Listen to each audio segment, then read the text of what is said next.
Assalamualaikum warahmatullahi wabarakatuh kepada saudara dan saudari yang dirahmati Allah sekalian.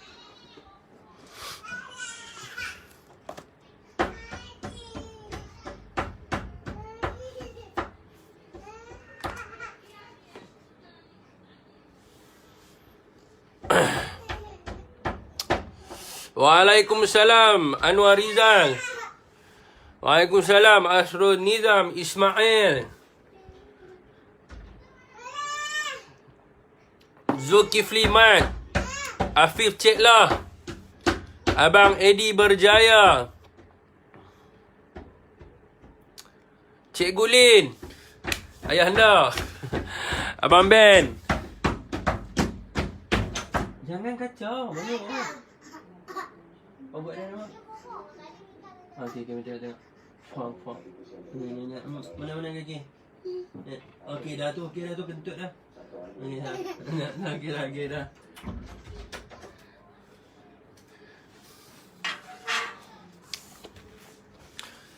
Cikgu Lin lama tak masuk, Cikgu Lin Abang Ben, Muhammad Syazani, Angah Jepun. Syaharik Hafizi, Abdul Wahab Sanusi, Pak Tanwi, Yan Shah, Acik Cheng, Muazzam Mustafa Bakri, Zahairul Z. Tuan-tuan tolong kongsi lu, tolong share lu tuan. Mahathir CB, Tupai Jahat, Z Kedah, Z Kedah Faizal. Abang Zakir Laili, lama tak nampak abang, pergi mana? Abang Zakir Laili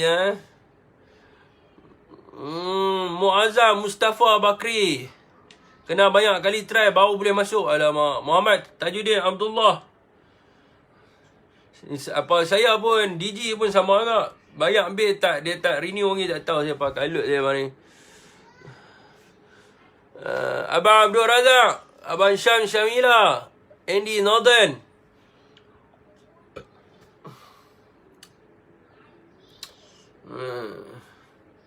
Teruskan perkongsian anda.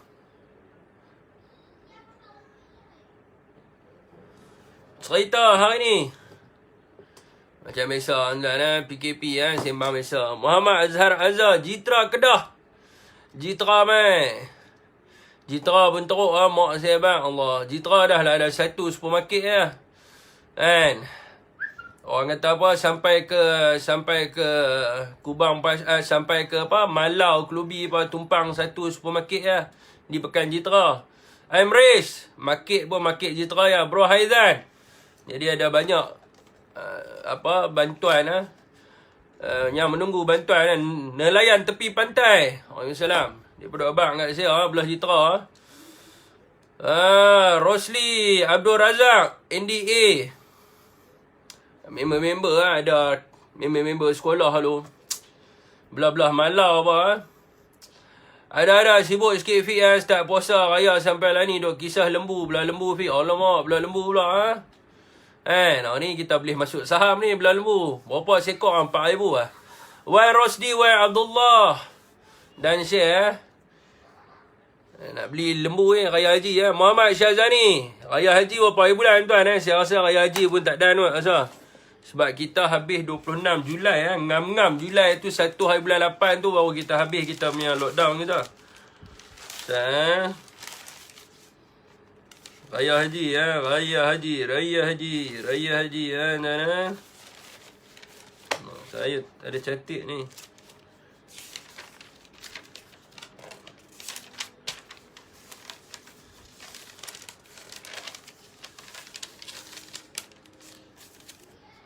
Raya Haji Raya Haji 20 Julai tak dan. Raya Haji tak dan masih lockdown lagi. Bantuan macam mana? Tunggu besok PM umum Ahmad Syafi'i. Waalaikumsalam Ya betul betul orang Jitra betul. Saya orang kampung Jitra. Saya tahu apa berlaku di Jitra. Saya tahu semua. Saya tahu. Kan? Waalaikumsalam. Mahkamah jenayah lockdown Kita minta jangan bagi lockdown Satu Kubang Wasu terbaik Fik. Ya terbaik Kan ada saya jumpa dengan ketua armada dia macam dengan pelakon tu. Zaid Saleh, Waalaikumsalam, Wak Long Man. Ketua armada Kubang Pasu lebih kurang tinggi saya. Cuma saya tinggi sikit lebih daripada dia. Kan tapi badan dia dengan saya tough lagi lah. Kan baru ni Abdullah. Zerek Disu. Saya dengan dia saya tough lagi lah. Mak tak boleh lawan lah. Zo Empire Prisma.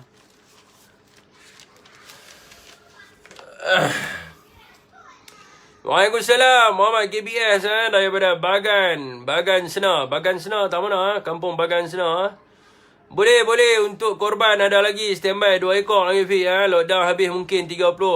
Tak bukan bulan Jun dengar kena baca bagi habis bukan bulan Jun bukan bulan Jun habis tu ngam-ngam bulan Julai. Lagi kita bagi tahu Hari Raya Haji 20 hari bulan 6 ya 20 hari bulan 6 20 dengan 21. Siapa kata habis bulan Jun? Habis kita punya ni dia ada 3 fasa kalau tuan-tuan dengar betul-betul tadi. Habis 26 hari bulan Julai habis. Taman Mansuri teruk tu dah ramai duk ICU Taman Mansuri itulah pasal dia. Semua member-member semua tu Taman Mansuri pun ada rakan saya pun ada sana Taman Mansuri. Saya dulu pun rajin pergi sembahyang masjid sana. Taman Mansuri Taman Rasa Sayang, Taman Bunga Raya, Taman Seri Aman, semua sahabat ada lah belakang situ. Mereka duk bagi tahu teruk ni. Mereka kata Azri Ayi, Waalaikumsalam. Aku sadar sikit habis sadar sikit abang Saleh Syarif Idris, Syafi Sardini, jaga pelituk muka dia cik. Aduh. Muhammad Nur Aizat, Waalaikumsalam. Muhammad Naham, Waalaikumsalam warahmatullahi wabarakatuh.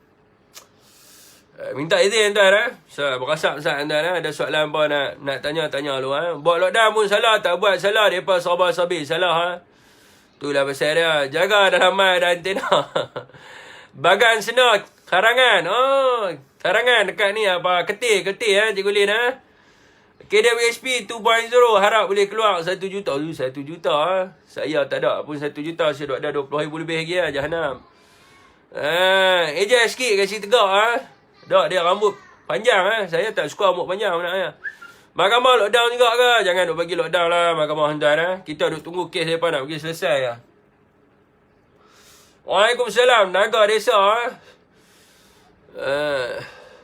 Salam Syif Kaldai duk bodoh PN mereka nak kata apa PM buat lockdown Zaifidah Osman. Waalaikumsalam. Razak Z.A. Ajak daripada Johor orang Johor terbaik Saya Johor, saya pernah sampai satu tempat tuan-tuan, sadis saya pernah sampai di Sekolah Sukan Bandar Menawak masa main rugby dulu SBBP SBBP depa top juga Sekolah Sukan Bandar Menawak. Tahun saya depa hebat rugby. Lepas tu saya pergi Instead Sains dan Teknologi Darul Takzim apa nama duk belajar situ dulu. Pantai apa situ dia panggil? Ada satu pantai lah situ.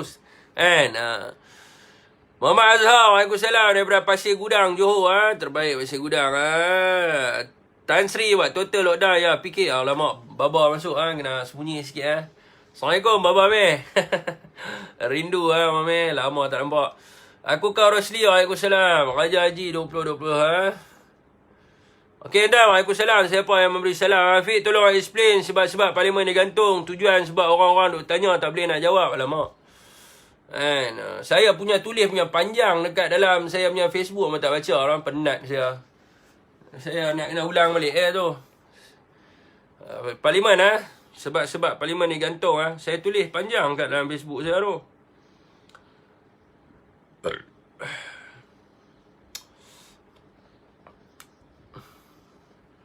Nak tanya orang nak jawab Fik jom buat bisnes online. Bisnes apa Mia main PN tepi. Saya ada duk buat kak tapi saya lebih kepada saya orang kata apa manage depa punya page lah. Sebab tu tak apa nak nampak sangat sebab background kat belakang. Saya buat juga. Saya buat untuk produk-produk luar negara punya. Saya beli barang dekat Shopee, saya PM dia punya. Lah Shopee kan boleh message. Kan, saya PM dia punya, rahsia saya pecah ni, tapi bagi tahu biar no. Saya PM dia punya stokis dia. Kan, so dia bagi, saya ambil lah barang kat dia, dapat barang murah sikit. Kan, jadi saya jual, saya ambil banyak dalam kuantiti yang banyak. Kan, mahkamah tak tutup kan, mahkamah tak tutup Pantai baru, Pantai Ledo, Johor. Bukan Pantai Ledo, pantai apa tak, saya lupa. Yang pastinya bukan Pantai Remis Baba Meh minta maaf, Baba Meh Syarokok Baba Meh duk tengok bagi Baba Meh kita doa meratib kuat sikit bagi hilang Covid Salam. Siapa yang memberi salam Pasal parlimen saya tulis dulu tuan soalan tadi saya pin dulu mana yang tanya tadi boleh ni balik tarik balik apa benda tadi parlimen. Sebab apa parlimen digantung? Saya tulis dulu sebab apa parlimen digantung?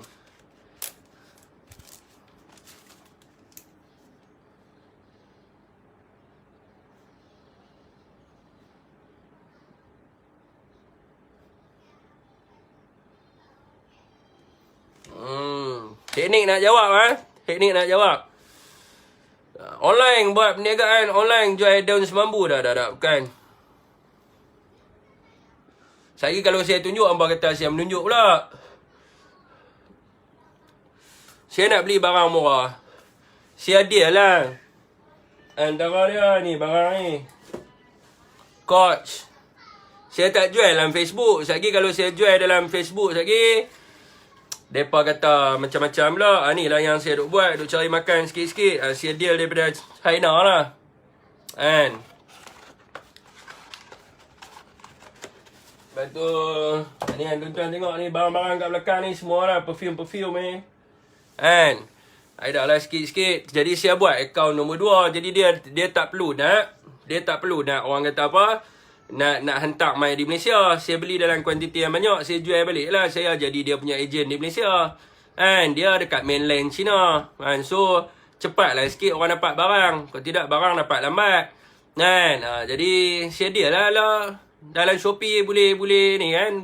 Kita boleh interaksi dengan dia punya supplier kan. Kan. Kita interaksi dengan dia punya supplier. Kita ambil lah. Berapa dia nak bagi kat kita. Kan. Macam saya nak beli barang. Kan. Saya tak suka beli barang mahal. Lepas tu duk bangga kat orang. Saya akan cari macam mana saya nak jadikan barang tu murah. Kan? Jadi kalau saya nak pakai satu barang tu, saya belilah dalam 5 unit. Kan? Saya beli dalam 5 unit. Dia bagilah harga kat saya, harga murah sikit. Saya dapatlah diskaun. Kan? Lagi 4 unit saya jual lah. Lebih kurang macam tu lah. Kan? Daripada kita duk jadi bodoh duk pergi beli mahal-mahal apa. Kan? Jadi kalau dia tak mau bagi diskaun, kita create lah diskaun tu. Kita nak create macam mana? Kena cerdik sikit lah. Kan? Itu antara benda yang saya buat lah. Kan? Tunjuk barang. Ni saya duk pakai. Saya dah tolak dah.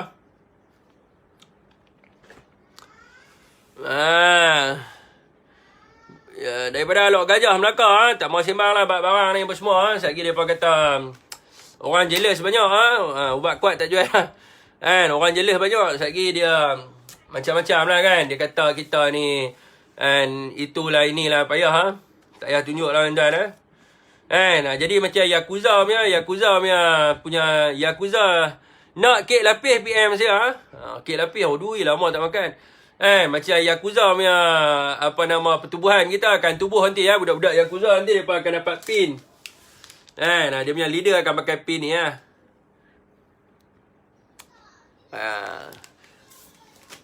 saya ada 100 unit tu. Waalaikumsalam. Ada sesiapa yang memberi salam? Okey tuan-tuan, berkaitan dengan hotel lockdown tuan-tuan Jadi apabila rakyat mendesak tuan-tuan, apabila rakyat mendesak kerajaan apabila orang kata apa ada ahli parlimen dan sebagainya yang mendesak kerajaan dan juga kes meningkat tinggi maka kerajaan telah pun ambil keputusan tuan-tuan di bawah pimpinan Tan Sri Muhyiddin Yassin untuk buat hotel lockdown dan memang sebelum ni pun tuan-tuan sebelum ni pun sebelum ni pun sebelum ni pun Tan Sri memang ada sebut nak buat hotel lockdown dan Tan Sri sendiri bagi tahu dekat dalam wawancara bicara khas, dia pun ada bagi tahu tuan-tuan, secara peribadinya memang dia nak buat total lockdown. So mungkin disebabkan kekangan dan sebagainya, ada pihak yang menentang. Macam hari ni tuan-tuan, walaupun apa nama ni, orang kata apa, walaupun Tan Sri mengumumkan untuk buat total lockdown, masih ada lagi negeri yang ingkar. Antaranya adalah negeri Sarawak tuan-tuan. Baru setengah jam lepas keluar kenyataan daripada dia punya ni, bagi tahu Sarawak bersetuju untuk buat total lockdown. Dia hanya minta buat untuk PKP diperketatkan saja. Okey tuan-tuan, saya nak baca tuan-tuan. Ni kalau saya salah, saya minta maaf tuan-tuan. Kalau saya salah, minta maaf. Tapi ni saya baca ni adalah melalui Astro Awani. Itu kenyataan daripada Tan Sri Muhyiddin Yassin. Okey, apa yang saya nampak di sini, dekat situ dia ada terangkan bahawa dekat sini ada 3 fasa tuan-tuan. Fasa yang pertama. Fasa yang pertama, total lockdown. Total lockdown semua lah tuan-tuan, bermula daripada 1 hari bulan Jun 2021 hingga 14 hari bulan Jun. So ni adalah fasa yang pertama. Fasa yang kedua, fasa yang kedua adalah total lockdown juga. Cuma apa nama ni, orang kata apa, sektor ekonomi yang tidak melibatkan orang kata apa, perhimpunan orang ramai. Itu je yang dibenak buka tuan-tuan, bermula daripada 14 hari bulan Jun. 14 hari bulan Jun 2021 sampai 20 hari bulan Julai 2021 tuan-tuan. Lepas tu ada fasa yang ketiga. Fasa yang ketiga adalah PKP diperketatkan. PKP diperketatkan macam sekarang ni lah tuan-tuan. Macam sekarang ni 14 hari. So bermula daripada 12 hari bulan Julai sampailah 26 hari bulan Julai. So kalau ikutkan daripada laporan Astro Awani, dekat sini kita nampak bahawa lockdown yang dirancang oleh kerajaan adalah orang kata apa, selama 1 bulan 25 hari. Sebulan 25 hari.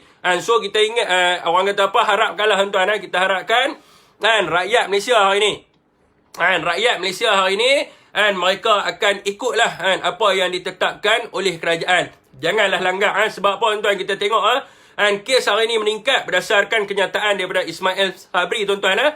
Dia bagi tahu bahawa kes yang meningkat ni adalah kerana 24 kluster Aidilfitri.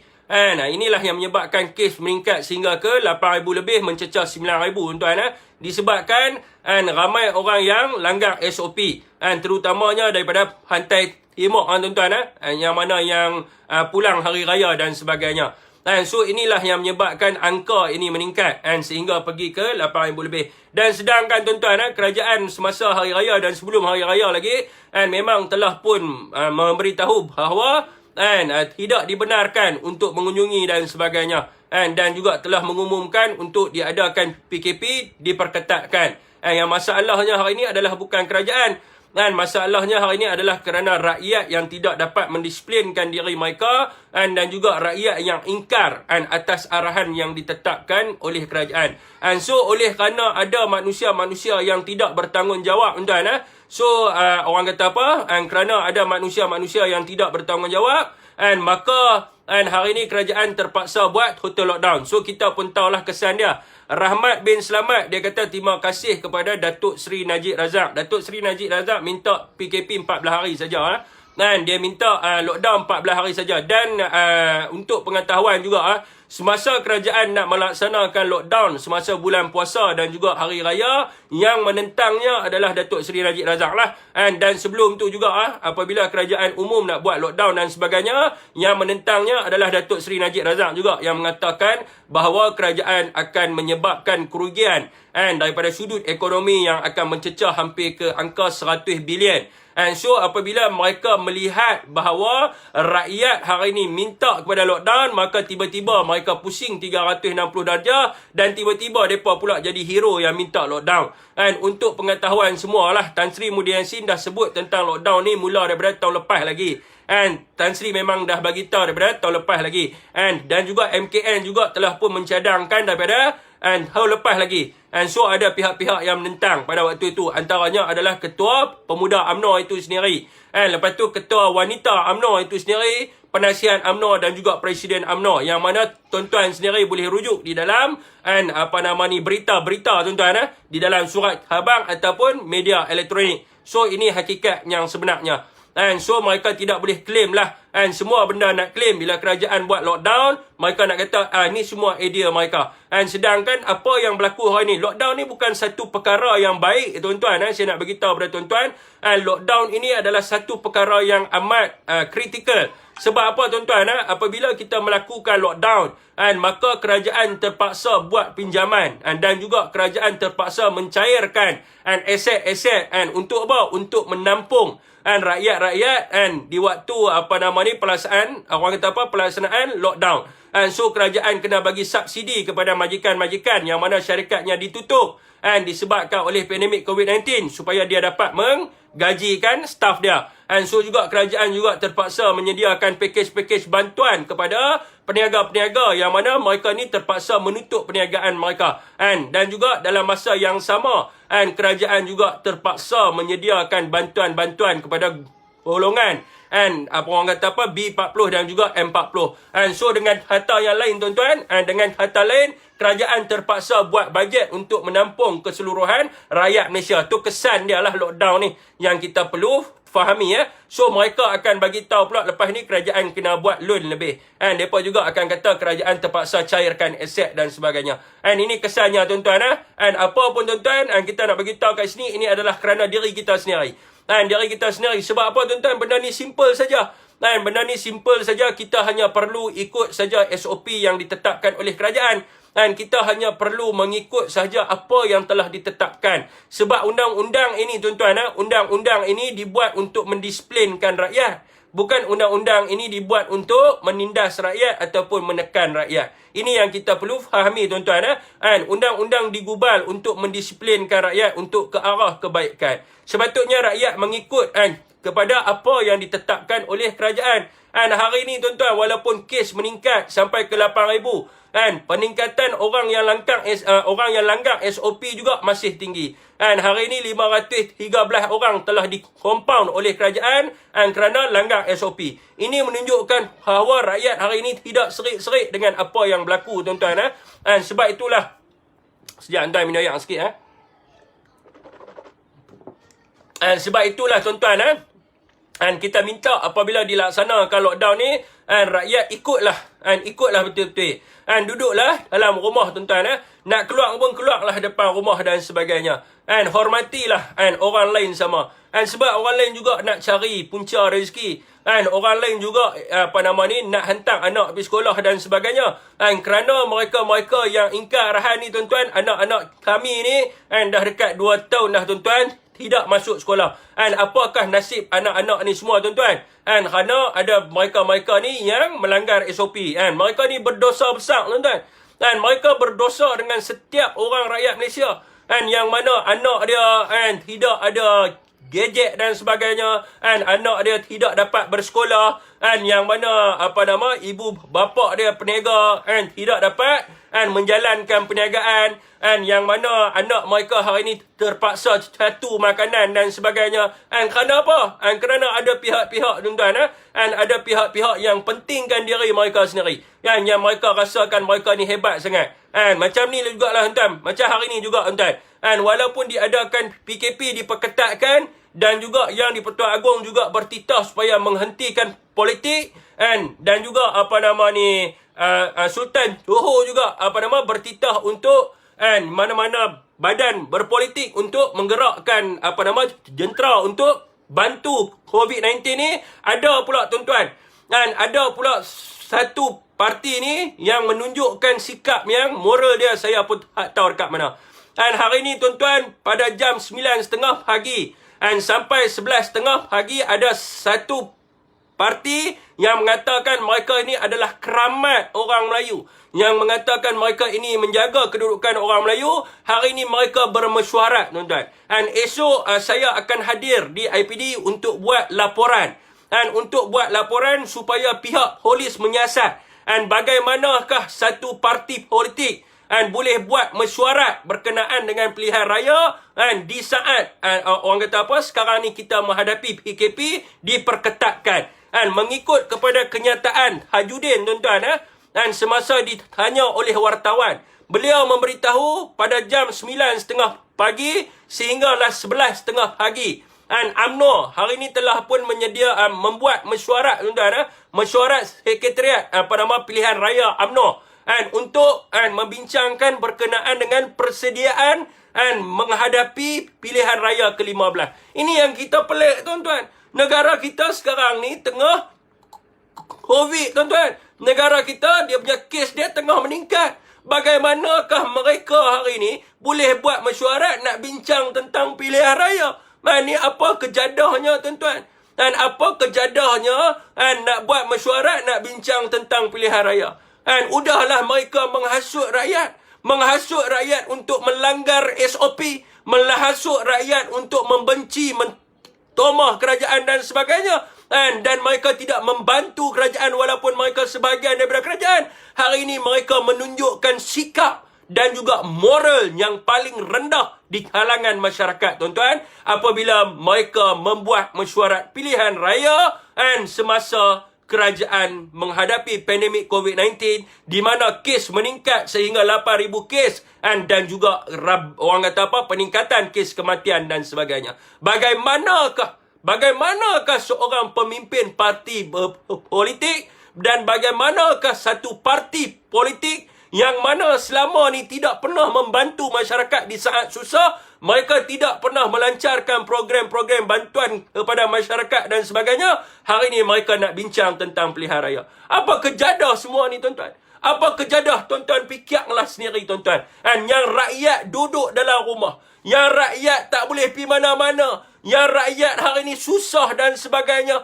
kerajaan dah bagi tahu suruh duduk kat rumah, tiba-tiba ada pula kluster perasuah, ada pula kluster salah guna kuasa, tiba-tiba pergi buat mesyuarat pilihan raya. Saya bagi tahu kepada tuan-tuan, saya janji esok saya akan buat satu laporan polis berkenaan dengan kedudukan kes ini. Saya akan buat satu laporan polis supaya pihak polis menyiasat bagaimanakah satu parti politik yang mana mereka ini boleh melanggar keputusan yang telah ditetapkan oleh MKN, yang mana mereka boleh buat mesyuarat pilihan raya, sedangkan Agung sendiri bertitah suruh menghentikan kerja-kerja politik. Saya nak tanya, adakah semasa mereka membuat mesyuarat pilihan raya ini, adakah mereka mendapat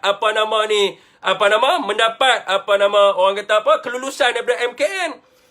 Sedangkan kita tahu tidak boleh ada mesyuarat kecuali mesyuarat yang melibatkan kementerian ataupun mesyuarat yang mana mesyuarat itu adalah mesyuarat kabinet tuan-tuan untuk membincangkan berkenaan dengan kedudukan rakyat. Sebagaimana yang Tan Sri Muhyiddin Yassin bagi tahu, mesyuarat yang diadakan oleh kerajaan seminggu 3 kali tuan-tuan secara maya. Kerajaan hari ini pun buat mesyuarat secara maya. Tapi macam mana hari ini UMNO boleh buat mesyuarat secara bersemuka? Ini adalah satu benda yang begitu tidak boleh diterima oleh rakyat Malaysia. Rakyat Malaysia tak boleh terima. Tuan-tuan, kami nak pergi mana pun tak boleh. Kami nak pergi mana pun tak boleh. Macam mana mereka ni boleh? Boleh buat mesyuarat dan sebagainya. Itulah tuan-tuan, hakikatnya satu parti yang tidak pernah membantu masyarakat. Tak pernah bantu. Tuan-tuan, jentera mereka tidak pernah digerakkan langsung untuk membantu sukarelawan MyVac untuk membantu proses vaksinasi dan sebagainya. Jentera mereka tidak pernah digerakkan untuk membantu kementerian-kementerian mereka sendiri. Kementerian Kesihatan, tuan-tuan, di bawah UMNO. Menterinya adalah Menteri UMNO. Tapi, tuan-tuan, sukarelawan Kementerian Kesihatan Malaysia banyak daripada Armada. Banyak daripada Pemuda PAS. Begitu juga dengan vaksin, tuan-tuan. Vaksin ini menterinya adalah Menteri UMNO. Yang mana mendaftar sebagai sukarelawan MyVac ini adalah Armada dan juga Pemuda PAS. UMNO hanya tahu mesyuarat persediaan pilihan raya. Saya pun tidak tahulah. Tapi saya nak bagi tahu pada tuan-tuan, esok saya janji esok saya akan buat laporan polis. Esok saya akan buat. Sebab apa? Saya nakkan kebenaran. Saya nakkan kebenaran. Saya nak kebenaran ditegakkan. Bagaimana mereka ini boleh buat. Kalau mereka buat, kita nak tahu siapa yang bagi kelulusan untuk mereka buat mesyuarat. Kita nak pihak kerajaan jawab bagaimana mereka ini boleh langgar. Sedangkan SOP ini telah pun ditetapkan. Kan? Rupa-rupanya UMNO ni lebih teruk daripada DAP ya. Kan? Kan? Esok saya akan buat report polis tuan-tuan berkenaan dengan benda ni.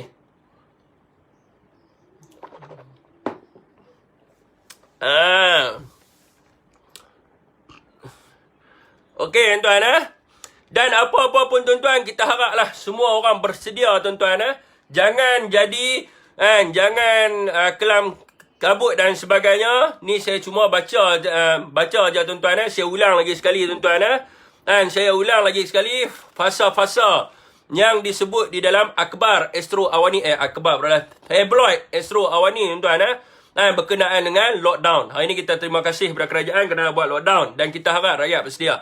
Dan sebagaimana yang dilaporkan oleh Astro Awani, saya ulang lagi sekali tuan-tuan sebab mungkin ada yang baru masuk tuan-tuan jadi total lockdown ni akan berlakunya pada 3 fasa tuan-tuan Fasa yang pertama adalah total lockdown. Dia bermula daripada 1 hari bulan Jun sehinggalah 14 hari bulan Jun 2021 tuan-tuan So fasa yang kedua adalah selama 4 minggu, iaitu bermula daripada 14 Jun 2021 hinggalah 12 hari bulan Julai tuan-tuan So selepas habis lockdown tuan-tuan lockdown akan diadakan start pada 1 sehinggalah 12 Julai kalau ikutkan daripada apa yang dilaporkan daripada Astro Awani lah. Dan kemudiannya fasa yang ketiga adalah PKP diperketatkan iaitu 12 hari bulan Julai sehinggalah 26 hari bulan Julai. So kita minta tuan-tuan ni hasrat rakyat Malaysia lah. Hasrat rakyat Malaysia daripada live tadi, daripada awal live tadi saya duk baca tuan-tuan komen dan sebagainya. Hasrat rakyat Malaysia saya nampak di sini yang disebut oleh tuan-tuan. Yang pertamanya adalah rakyat Malaysia hari ini tidak mahu mahkamah digantung. Kita minta sangat-sangatlah kepada Tan Sri Muhyiddin Yassin dan juga Majlis Keselamatan Negara MKN supaya tidak menggantungkan kes-kes di mahkamah. Sebab kita dah terlalu lama sangat dah gantung kes di mahkamah dan rakyat nak tunggu siapa yang ambil duit mereka ni. So kita merayulah kepada Tan Sri Muhyiddin Yassin. Kita merayu sangat-sangat ni, bukan sikit-sikit yang merayu, kita merayu sangat-sangat kepada Abah nak buat total lockdown, buatlah. Tapi tolonglah sangat-sangat jangan gantung mahkamah. Sebab apa? Sebelum ni kita tahu ada MT UMNO yang menyebut bahawa mereka minta lockdown diadakan supaya mahkamah digantung. So kita tahu kes di mahkamah melibatkan COVID-19 ni kurang. So kenapa kita nak gantung mahkamah? Yang kedua seterusnya tuan-tuan bukan yang kedua, saya nak bagi tahu jugalah berkenaan dengan MySejahtera. Apabila Peguam Zahid Hamidi bagi tahu yang mengatakan dia tidak dapat hadir di mahkamah kerana dia punya status dalam MySejahtera dia bertukar kepada disyaki tuan-tuan bukan disyaki, apa benda dia panggil? Kontak rapat lah. So benda ni tuan-tuan saya minta juga kerajaan untuk buat cek kepada MySejahtera. Sebab apa? Saya test tadi. Dia bergantung hanya kepada menjawab soalan saja. So bila saya jawab soalan, saya jawab soalan, so dekat situ keluar kontak rapat. So kita letak semualah yang mana berkait dengan rapat dengan COVID-19 ni. So dia akan keluar dekat situ kontak rapat. So kemudiannya ini yang jadi masalah. So kemudiannya MySejahtera kita akan keluar warna merah. So bukan warna merah, warna oren. So dia suruh kita pergi hospital dan sebagainya. So kita minta juga kerajaan untuk cek. Kita takut jugalah Peguam Zahid Hamidi ni akan gunakan teknik ni untuk lari kes daripada meneruskan kes di mahkamah dan sebagainya. Mereka nak delay the time. So ini adalah permintaan rakyat Malaysia yang pertama. Kalau kata Tan Sri Muhyiddin Yassin dia dia dengarlah kepada kita tuan-tuan daripada awal live tadi ramai orang type tadi tolonglah untuk teruskan kes mahkamah. Itu yang pertama. Yang keduanya juga adalah orang tanya berkenaan dengan iSinar. iSinar ni kalau saya cakap saya menentang, ramai orang akan marah saya. Jadi kita mintalah buat iSinar ni kepada kumpulan sasar. Kumpulan bersasar, bukan kepada semualah. Yang mana yang memerlukan. Sebab apa? Kerajaan juga tak dapat nak buat keluar semua. Sebab kita kena tahu juga tuan-tuan duit kumpulan wang simpanan pekerja ini terlibat dalam long term investment. So kerajaan invest. So bila kerajaan invest, kerajaan nak ambil dana tu secara mengejut, kan, maka dia akan berlakunya kerugian dan sebagainya. Mungkin kerajaan kena top up duit dan sebagainya. Kan, so bagilah kan kepada mereka yang memerlukan sahaja. Yang mana tak memerlukan tu tak perlulah nak bawa keluar. Sebab apa? Dia ada kesan kepada kepada negara kita. Yang ketiganya adalah moratorium.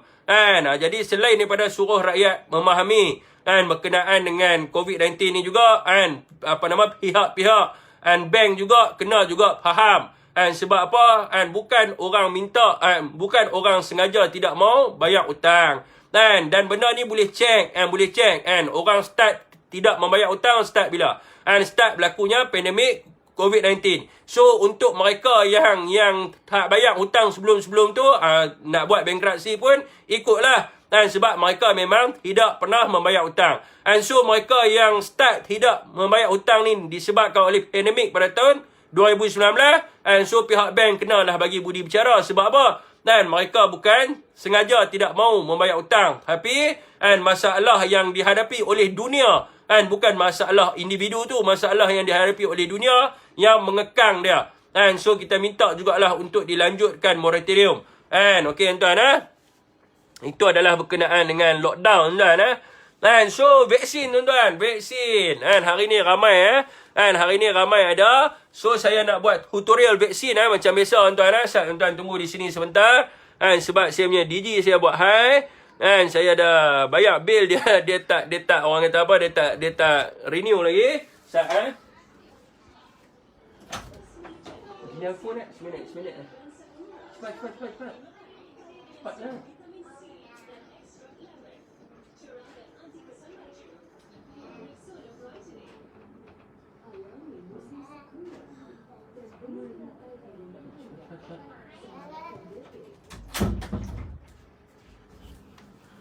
So malam ni ramai tuan-tuan. Terima kasih kepada mereka yang berkongsi. Teruskan perkongsian teruskan perkongsian anda tuan-tuan. So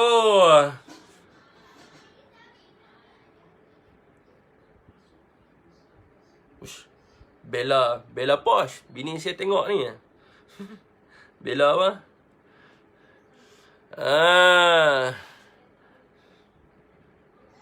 Okay tuan-tuan, yang belum share tu teruskan perkongsian tuan. Perkongsian tuan-tuan amat memberi makna supaya masyarakat semua tahu. Jadi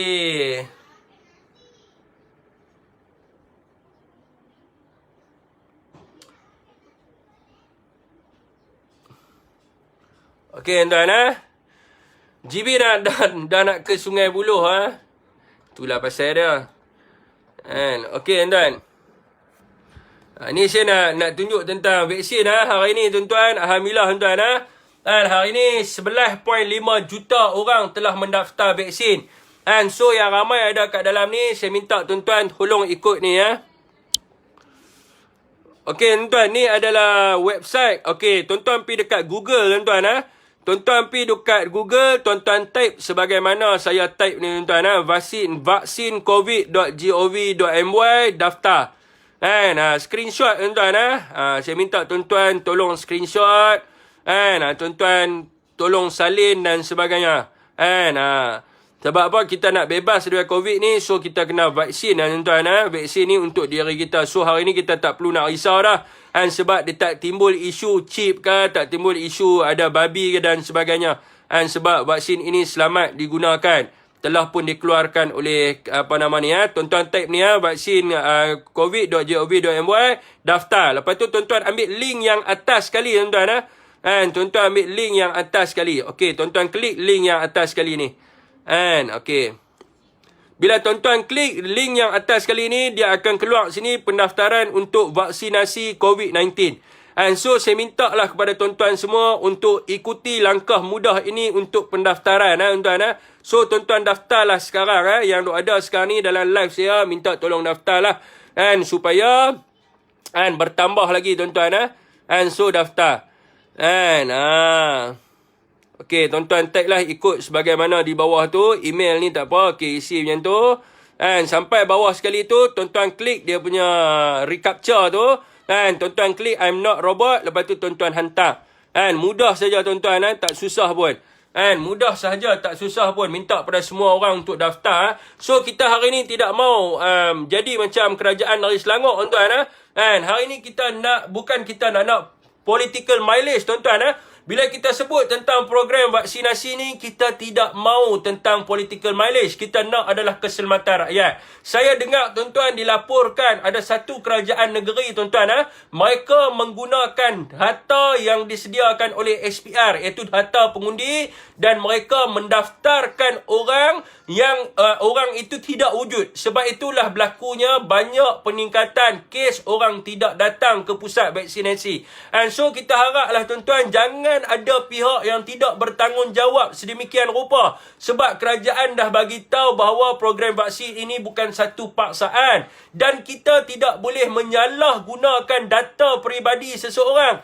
Tak boleh guna data peribadi seseorang yang mana berkenaan dengan SPR yang mana disediakan kepada kita itu adalah untuk tujuan pilihan raya, bukan untuk tujuan kita menggunakan data-data mereka ini, yang mana data mereka ini didaftar di dalam SPR itu untuk menunjukkan kepada kita di manakah lokaliti mereka. Untuk ahli politik ni nak pergi hantar bantuan mudah, nak tahu mana yang satu susah, nak tahu mana yang duduk luar negara, luar negeri dan sebagainya, bukan untuk menyalahgunakan data peribadi mereka. Ni menyalahgunakan data peribadi seseorang dan kemudiannya mendaftar banyak-banyak.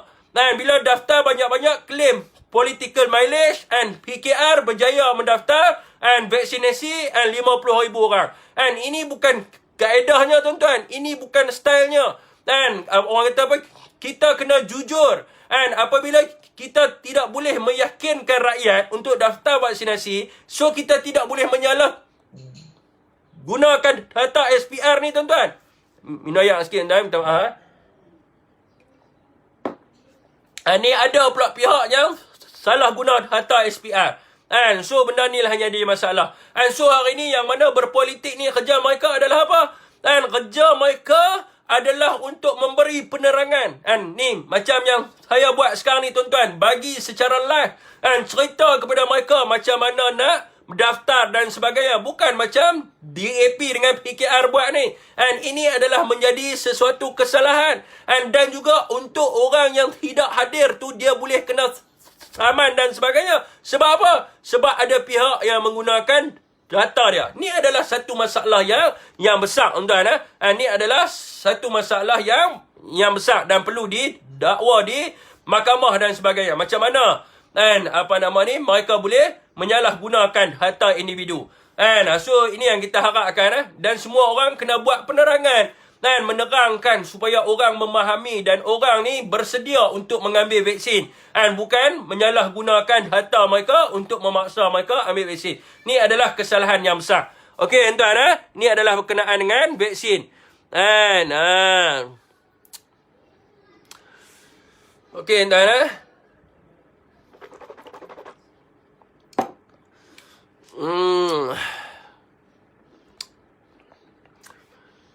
Tadi ada orang tanya, tuan-tuan.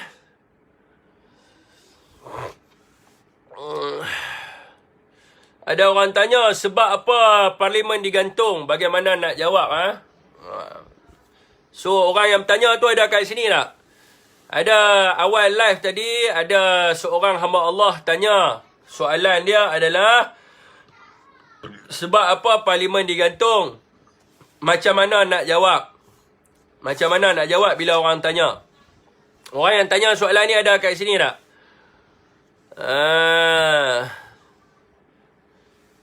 Yang dah daftar tunggu sabar, Ustaz. Yang tanya soalan tu ada dekat sini ke tak ada? Kalau tidak ada tak apa. Saya nak tengok hak tanya soalan. Yang awal-awal tadi. Yang tanya soalan tadi awal-awal. Ada kat sini ataupun tidak ada kat sini? Afiq, di Thailand ramai orang yang ada penyakit meninggal dunia sebab vaksin. Benda ni dijawab oleh siapa? Dia ada bagi tahu kan. Kalau vaksin ni bunuh orang ni, Mahathir bagi tahu. Kalau kata vaksin ni bunuh orang, mesti dah ramai dah mati. Bukannya seorang dua mati, beratus ribu orang mati dan sebagainya. Beratus ribu orang mati dan sebagainya. Tiada cas di sebaliknya. Pastikan moratorium yang tolong rakyat. Tiada cas di sebaliknya. Apa benda cas pula dah. Dia injak ke belakang. Moratorium ni bukannya kerajaan bayar hutang untuk orang. Dia injak ke belakang. Bila injak ke belakang, dia ada lah interest dia. Biasalah tu dia alih tahun tu. Dia injakkan tahun tu pergi dekat belakang. So ada orang isu-isu yang macam mereka duk main ni. Mereka tidak memahami moratorium ni. So mereka bagi tahu lah moratorium ni kena cas lah kerajaan cas rakyat. Bukan kerajaan cas rakyat. Bodoh abang mereka. Jadi bila pinjaman tu diinjak ke belakang, bila diinjak ke belakang, dia interest dia meningkat lah sebab dia menambah tahun. Sebagai contohnya, tuan-tuan buat loan 9 tahun. So bila tuan-tuan buat loan 9 tahun, 2 tahun tak bayar sebab moratorium. So yang 2 tahun tu bukan kerajaan bayar hutang bagi kat kita. So 2 tahun tu dia akan injak buah di belakang. So itulah yang menyebabkan orang kata apa, yang mereka kata dia punya hutang dia jadi lebih dan sebagainya tu. Ada Fi, aku tanya ya, Syaril Idris tanya, sedia pen sedia pen. Dah bersedia bagi tahu saya. Depa tanya siapa parlimen digantung.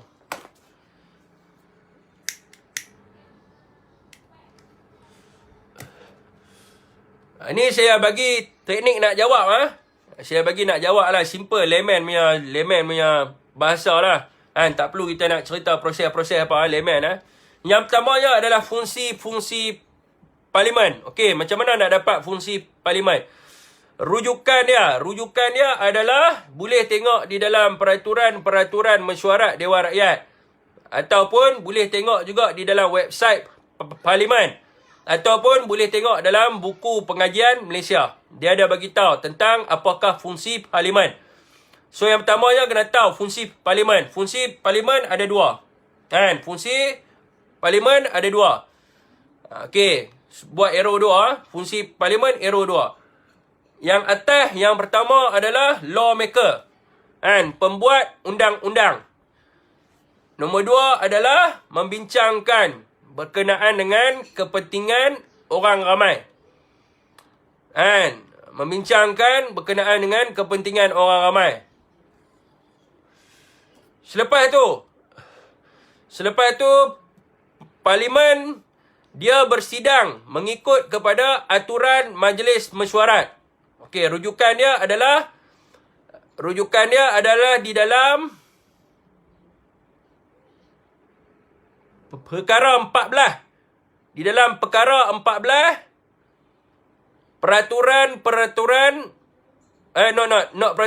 aturan Majlis Mesyuarat Dewan Rakyat. Okey, di dalam perkara 14 Parliamentary Standing Order. Dekat situ dia ada aturan-aturan Majlis Mesyuarat. Ada banyaklah. Bacalah kat situ macam mana proses parlimen ni. So bila baca kat situ baru faham Okey.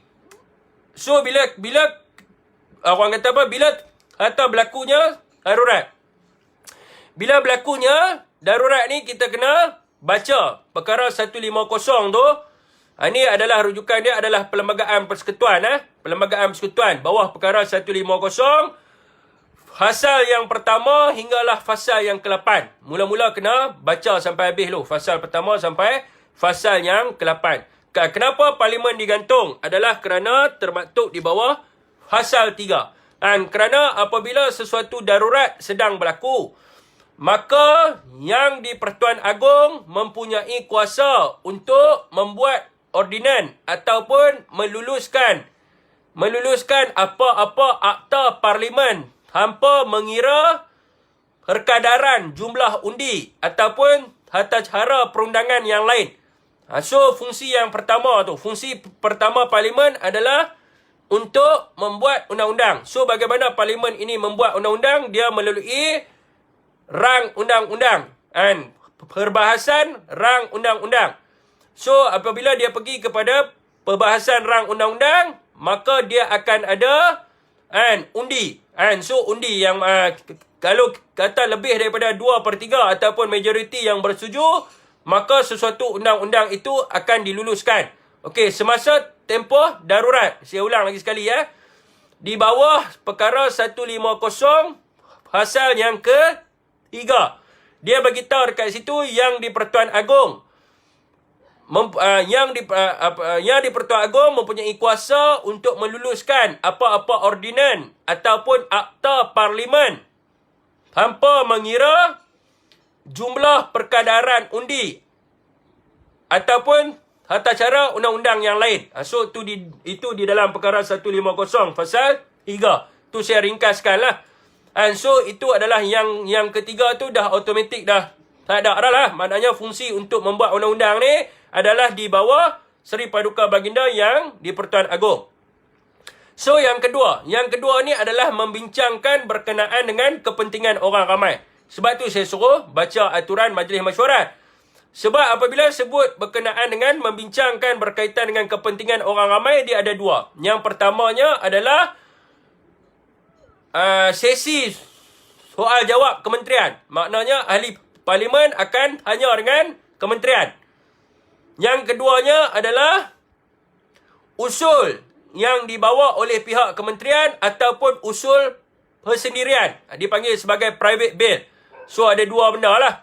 And so untuk membincangkan berkaitan dengan kepentingan orang ramai, apabila berlakunya sesuatu darurat, maka yang di Pertuan Agong akan memperkenankan ahli jawatan kuasa bebas darurat. Sekarang ni dipanggil sebagai ahli jawatan kuasa bebas darurat. So apabila berlakunya darurat, yang di Pertuan Agong akan memperkenankan jawatan kuasa untuk membantu Seri Paduka Baginda yang di Pertuan Agong, ataupun dengan kata lain menasihati yang di Pertuan Agong. So apa yang berkaitan dengan orang ramai adalah dibincangkan di bawah jawatan kuasa yang telah diperkenankan oleh yang di Pertuan Agong. So tidak ada dekat situ tidak ada orang kata apa istilah kenapa parlimen tidak dibuka. Okey. Itu adalah macam mana nak jawab dia lah. So apabila orang tu jawab, apabila orang tu tanya, dia kata okey, parlimen ini digantung. Parlimen ini digantung adalah kerana untuk mempertahankan kuasa Perdana Menteri. So perkara ini tidak benar. Sebab apa? Rujukan dia adalah Ordinan Darurat 2021 ataupun dipanggil sebagai Akta 342. Di dalam Akta 342 tidak ada satu klausa. Klausa ni maknanya ayat lah. Tidak ada satu klaus pun yang menyatakan bahawa apabila darurat berlaku, maka perlembagaan akan digantung. So apabila perlembagaan tidak digantung, maka sesiapa sahaja boleh mengambil alih kerajaan. Tetapi bersyarat. Apa syarat dia?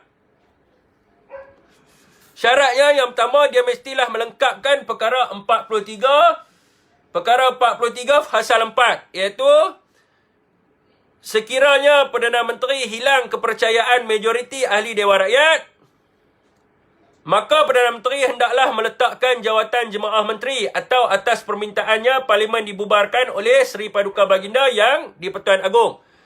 So sebelum berlakunya, ni rujukan, sebelum berlakunya kes Zamri, kedudukan kepercayaan ataupun dipanggil sebagai motion of confidence ini mestilah berlaku di dalam parlimen. Itu rujukan kes dia adalah Stephen Kalong Ningkan lawan dengan Tun Haji Abang Openg dan Kerajaan Malaysia 1966. So tu rujukan dia. Maka kena buat undi tidak percaya di dalam parlimen. So selepas daripada tahun 2015 merujuk kepada kes Zamri di Perak, kes Zamri lawan dengan, saya lupa tu, kes Zamri tahun 2015 merujuk kepada kes Zamri. Kepercayaan ini tidak merujuk kepada undi tidak percaya. Malah kepercayaan ini boleh ditunjukkan dengan akuan bersumpah ataupun SD yang telah ditandatangani oleh wakil-wakil rakyat. So di dalam tempoh darurat ni, sekiranya ada pihak yang mana mengatakan bahawa mereka ini ada majoriti, maka mereka kenalah membawa sokongan ataupun kena bawa akuan bersumpah yang menunjukkan bahawa mereka ada majoriti. Maka Yang di-Pertuan Agong boleh melantik mereka menjadi Perdana Menteri di bawah kuasa yang ditetapkan oleh Yang di-Pertuan Agong di bawah perkara 40 Fasal 2A dan juga perkara 43 Fasal 2A berkenaan dengan pelantikan Perdana Menteri. Cuma di dalam ordinan darurat hanya ada menyatakan bahawa ordinan ini dibuat supaya tidak berlakunya pilihan raya. So pilihan raya ataupun pembubaran parlimen saja tidak boleh berlaku dalam tempoh waktu darurat. So untuk perolehan kerajaan masih lagi boleh berlaku kerana perlembagaan tidak digantung. Okey tuan-tuan, itu adalah berkenaan dengan sebab apa parlimen digantung dan bagaimana nak menjawab. Ini adalah, dan apa yang saya bagi tahu ni boleh refer, jangan terima sebiji-sebiji sebab saya bukan profesor dalam bidang undang-undang. Saya jawab atas daripada apa yang saya baca. So andai kata saya bagi jawapan ni bukan mengatakan bahawa jawapan yang saya bagi ni adalah 100% adalah benar. Mungkin saya salah, mungkin saya kilaf. Dan boleh orang kata boleh tegur saya dalam live yang akan datang. So apa yang saya bagi ni boleh rujuk dulu pergi tanya dengan orang-orang yang pakar dalam bidang perlembagaan, khususnya Profesor Dr. Syam Rahayu, Profesor Dr. Halim Faruqi, lepas tu mana lagi profesor yang berkaitan dengan perlembagaan. So boleh pergi tanya dengan mereka. Bukan saya mengatakan apa yang saya bagi tahu ni 100% benar, tak. Ni yang saya jawab ni atas knowledge saya setakat mana saya punya pembacaan saya. Okey tuan-tuan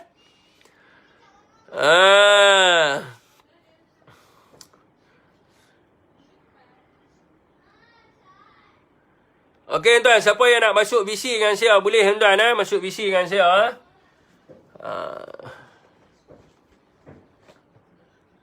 Siapa yang nak masuk VC boleh.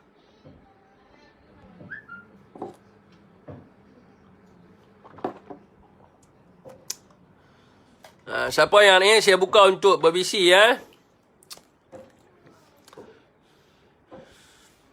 Aisina 2.0 macam mana? Agak-agak ada.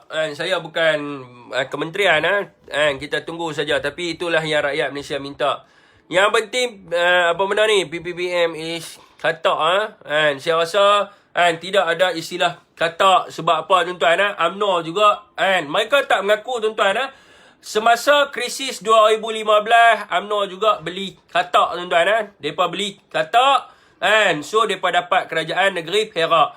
Begitu juga peningkatan kes yang berlaku dalam negara kita Malaysia ni adalah kerana Musa Aman beli katak tuan-tuan. So mereka beli katak sehingga menyebabkan kerajaan warisan tumbang di Sabah tuan-tuan. So mereka tidak mengaku. Mereka tidak mengaku. Dan kita tak panggil katak tuan-tuan. Sebab apa? Di dalam perlembagaan menjelaskan bahawa orang kata daripada sudut freedom, daripada sudut kebebasan tuan-tuan, setiap orang rakyat Malaysia berhak berpersatuan. So kalau dia rasa presiden dia tu penyamun, presiden dia tu perompak, presiden dia tu makan harta anak yatim, so dia nak keluar daripada parti dia. So itu hak dia lah. Sebab tidak ada seseorang pun boleh mengikat diri seseorang. So orang kata macam saya sendiri tuan-tuan. So presiden UMNO ni makan harta anak yatim. Takkan kita nak duduk dengan orang yang makan harta anak yatim. So Yayasan Akal Budi, kita tahu Yayasan Akal Budi ni adalah yayasan, dia memang ditubuhkan oleh Zahid Hamidi. Duit itu tuan-tuan, duit itu adalah duit yang datangnya daripada derma. Orang awam yang derma kepada Yayasan Akal Budi. Dan juga duit yang datang daripada peruntukan kerajaan melibatkan kebajikan. So duit-duit ini semua adalah untuk diagihkan kepada anak yatim, ibu tunggal dan juga karya. So duit ni tidak diagihkan kepada ibu tunggal, anak yatim dan juga karya. Ini yang jadi masalahnya. Duit ini digunakan untuk membayar kredit kad Zahid Hamidi. Duit ini digunakan untuk membayar road tax kereta Zahid Hamidi dengan bini dia. 20 biji kereta. So duit ini digunakan untuk beli hotel bagi kepada anak Zahid Hamidi. 8.3 juta. So duit ini juga digunakan untuk beli 2 unit banglo berharga 20 juta bagi dekat adik Zahid Hamidi. So duit ini juga digunakan untuk membayar kongsi gelap untuk jaga Zahid Hamidi. RM1 juta. So orang kata apa, bila ada orang yang makan harta anak yatim, makan duit ibu tunggal, mana ada ahli parlimen yang boleh duduk dengan dia? Sebab orang pun ada prinsip, orang pun ada agama, orang pun tahu makan harta anak yatim ni memang satu benda yang teruk lah tuan-tuan, sebab tidak pernah dibuat oleh mana-mana manusia pun. Tiba-tiba ada, bukan harta anak yatim saja, bukan harta anak yatim saja, duit untuk bina masjid pun dia ambil. Tuan-tuan bayangkan, kalau orang biasa yang ambil duit tabung masjid, orang ramai akan belasah dia. Sebab apa? Sebab dia ambil duit tabung masjid. Macam tu jugalah orang yang rompak duit surau. So bila orang yang rompak duit surau, so orang akan pukul dia. So saudagar fakir, dia bagi tahu dekat saya, dia bagi tahu mengatakan saya fitnah. So saya nak tanya dia, dekat mana saya fitnah? Dekat mana saya fitnah? Cuba cerita dekat saya berkenaan dengan kedudukan Yayasan Akal Budi. Hari ni orang UMNO tak boleh nak cerita tentang kedudukan Yayasan Akal Budi. Sebab apa mereka tak boleh nak cerita? Sebab mereka merahsiakan daripada rakyat yang ramai. Sebab mereka menipu orang ramai, nak bagi tahu presiden mereka ni adalah manusia yang baik. Sedangkan ini adalah fakta. Fakta yang tidak boleh didangkal. Fakta yang telah dilaporkan di dalam mahkamah. Zahid sendiri mengaku bahawa dia menggunakan duit Yayasan Akal Budi. Cuma alasan yang dia bagi. Alasan yang dia bagi adalah dia tertukar buku cek. Bukan dia kata dia tak pernah guna dan sebagainya. Dia mengaku dia menggunakan duit itu. Tetapi dia bagi tahu dia tertukar buku cek. Tidak mungkinlah seseorang itu tertukar buku cek sampai bertahun-tahun. Daripada tahun 1997 sampailah tahun 2018 tertukar buku cek. Logik akal lah tuan-tuan. Orang pun tahu. Bukan orang bodoh sangat. Begitu juga dengan duit yang dimiliki oleh UMNO sebanyak 3 bilion yang disimpan di New Zealand. Duit haram yang terlibat dalam rasuah dan sebagainya. Duit yang diambil oleh rakyat Malaysia, duit yang diambil daripada syarikat YMDB, disimpan di New Zealand, diakui oleh pengarah YMDB sebagai duit yang dimiliki oleh UMNO yang hasilnya datang daripada YMDB. Dan mereka ambil duit rakyat Malaysia, mereka simpan di New Zealand supaya rakyat Malaysia tidak tahu berkenaan dengan duit itu untuk diagihkan kepada pimpinan UMNO. Ini yang jadi masalahnya. Okey, yang mana kata saya fitnah tadi? Bagi tahulah. Fitnahnya datang dekat mana? Sebab itu hari ini mereka boleh duduk dengan DAP dan juga PKR. Sebab apa tuan-tuan? Sebab DAP dan juga PKR ini adalah parti-parti yang menyimpan orang-orang yang terlibat di dalam jenayah. Jadi DAP dia punya Ling Guang Eng terlibat di dalam kes rasuah terowong. Dan juga Banglo Mat Sabu, anak dia kena kes ganja. Anwar Ibrahim liwat. So sebab itulah mereka boleh duduk sekali. Sebab apa? Mereka nak tubuhkan kerajaan orang yang disyaki, kerajaan OYDS.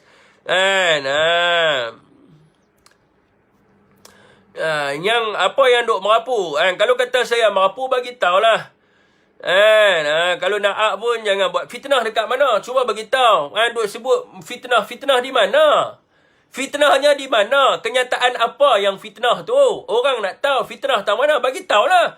Duit Yayasan Akal Budi itu duit Zahid Hamidi. Dan saya akan bagi tahu dalam perbicaraan di mahkamah menyatakan Zahid Hamidi tidak pernah menyimpan walaupun 1 sen duit di dalam Yayasan Akal Budi. Duit Yayasan Akal Budi itu datangnya daripada derma awam dan juga datangnya daripada peruntukan kerajaan kepada anak yatim dan juga ibu tunggal.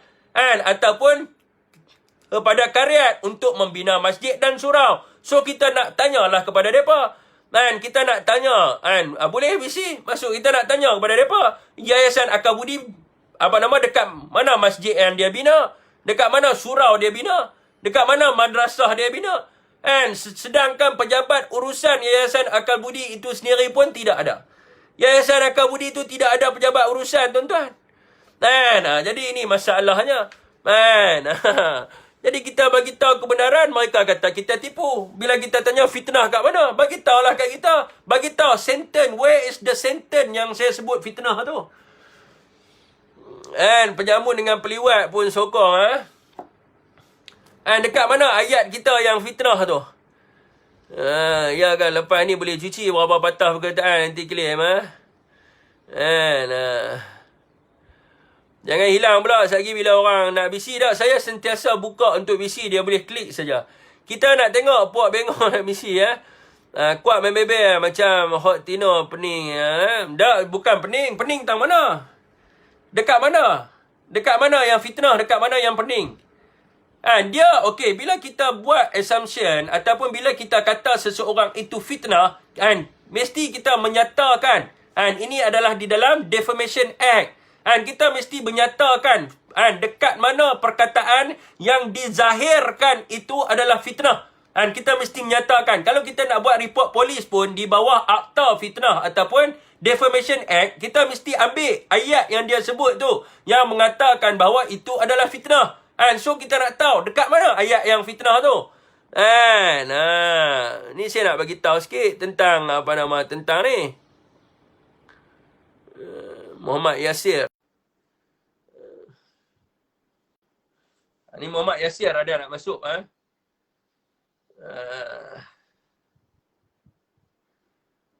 Dia kena bagi tahu kebenaran apa bila Ki Hamno bersalah. Kebenaran apa bila Ki Hamno. Bila Ki Hamno bersalah, pergi tanya mahkamah mana. Apa benda yang dia cakap ni, pergi tanya mahkamah mana apa kan. Bila dia kata saya fitnah, saya tanya dia dekat mana. Bukan nak pusing, kita tak pusing. Ini adalah kenyataan dalam akta fitnah itu sendiri menyatakan bahawa bila seseorang mengatakan bahawa sesuatu perkara itu fitnah, dekat mana fitnah dia tu?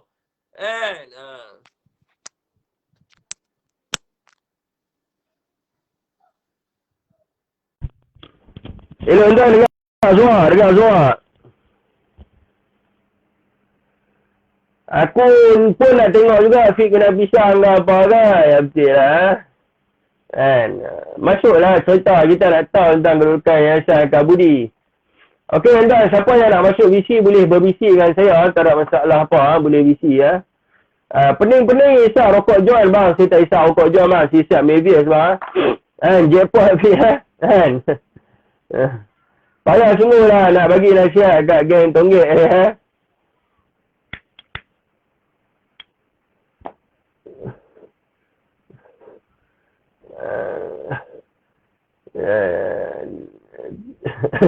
tak hilang duk dengar bohong tak mana. Bohong mesti bagi tahu. Kasih apa fakta tak tahu. Lepas ni suci dan mulia. Lepas lepak ni suci dan mulia DAP ya. Terbaik Perikatan Nasional terima kasih Siapa yang nak bervisi dengan saya boleh bervisi dia bila kita nyatakan sesuatu perkara itu fitnah di dalam Defamation Act defamation ni maknanya fitnah lah. Fitnah ni dia mesti ada satu sentence apa yang kata fitnah tu. Kita nak tahu juga. Tak mana. Kalau dia sendiri pun tak boleh nak hurai. Tak mana kita fitnah. Mahkamah mana Najib dan Zahid salah ni? Mahkamah mana Najib telah terbukti bersalah bang. Dia tengah sekarang ni dalam prosiding raya SRC 42 juta. Dan Zahid Hamidi menangguhkan kes perbicaraan sebanyak 18 kali. Dia menangguhkan kes. Macam tu senang kan naik mahkamah tangguh sampai 20 kali, 40 kali dan sebagainya. Lepas tu abang kata pemimpin yang tak bersalah. Sebab tu kita gesar supaya selesaikan kes di mahkamah. Dan kenapa pula pemimpin hampa pergi jumpa Tan Sri Muhyiddin Yassin, merayu kepada Tan Sri, suruh Tan Sri Muhyiddin Yassin gugurkan kes di mahkamah. Yang ni pemimpin hampa tak cerita ke hampa. Tan Sri Muhyiddin Yassin bukan kita nak kata dia baik dan sebagainya. Nasib baiklah dia ni jenis orang yang tak ambil gambar, jenis orang yang tak peduli tentang berpolitik ni. Kerja dia adalah nak hikmat dengan rakyat je. Muhyiddin Yassin dah dari dulu kita tahu dia punya skill berpolitik dia takkan main ambil gambar orang viralkan mengata ke orang. Tan Sri tak pernah kata. Kalau betul-betul Tan Sri nak kata Najib dengan Zahid melutut kat dia apa nama, pegang lutut dia, minta gugurkan kes di mahkamah. Tapi bila dia jumpa dengan orang-orang UMNO, hebat lah, kami tak apa, kami Tan Sri buat macam-macam kat kami semua. Padahal, hakikatnya sebenarnya, mereka pergi merayu dengan Tan Sri. Mereka pergi, sila Aibran, saya pun tak tahu lah kan, sila Aibran mereka cium tangan Tan Sri tu minta suruh gugur kes. Azlan.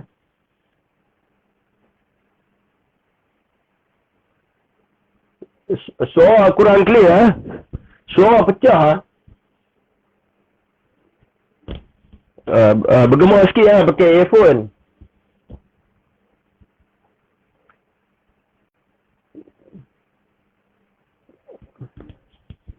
Diri pecah. Hello, testing. Testing.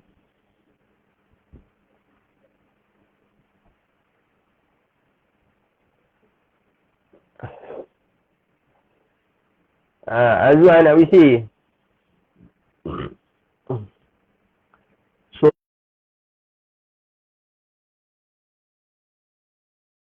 Sekarang suara clear. Lepas ni jadi suci dan mulialah DAP betul ya. Perikatan 3.0 ni berita. Suara bergema dah jadi parti suci. Okey tuan, kalau ada orang nak bervisi, saya terpaksa tamatkan live lah sebab buang masa 1 jam lebih 1 jam. Buka free tak clear lah clear tuan lah clear. Biasalah kalau dah penyamun tetap penyamun juga suara koyak.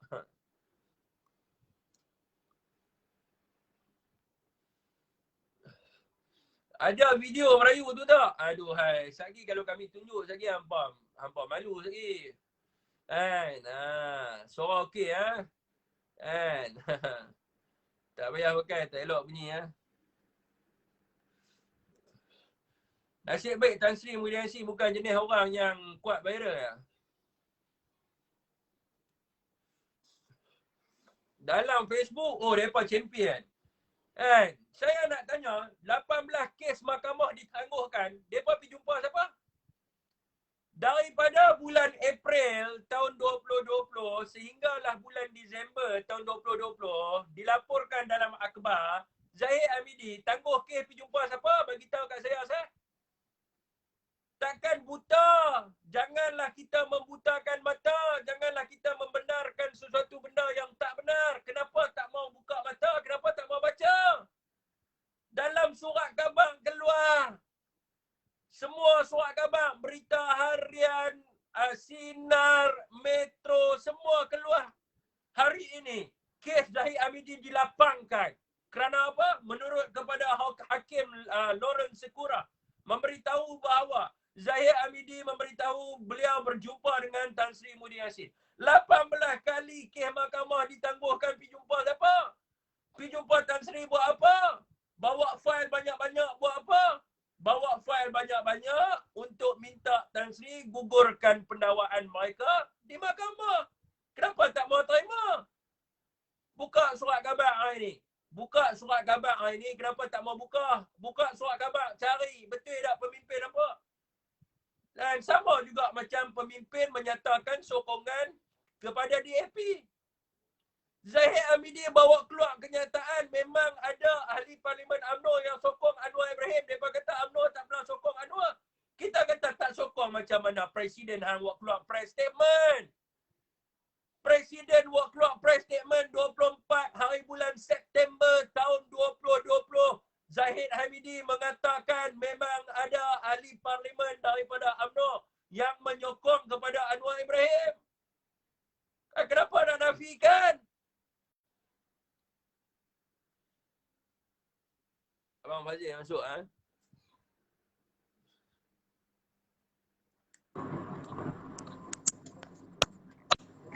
Ya, Assalamualaikum.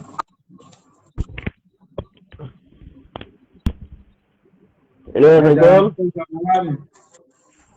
Ha. Dia bergema bila pakai earphone tu dia bergema. Kuat sangat bergema, kuat. Tak dia suara pecah. Sekejap Tak boleh cabut pula.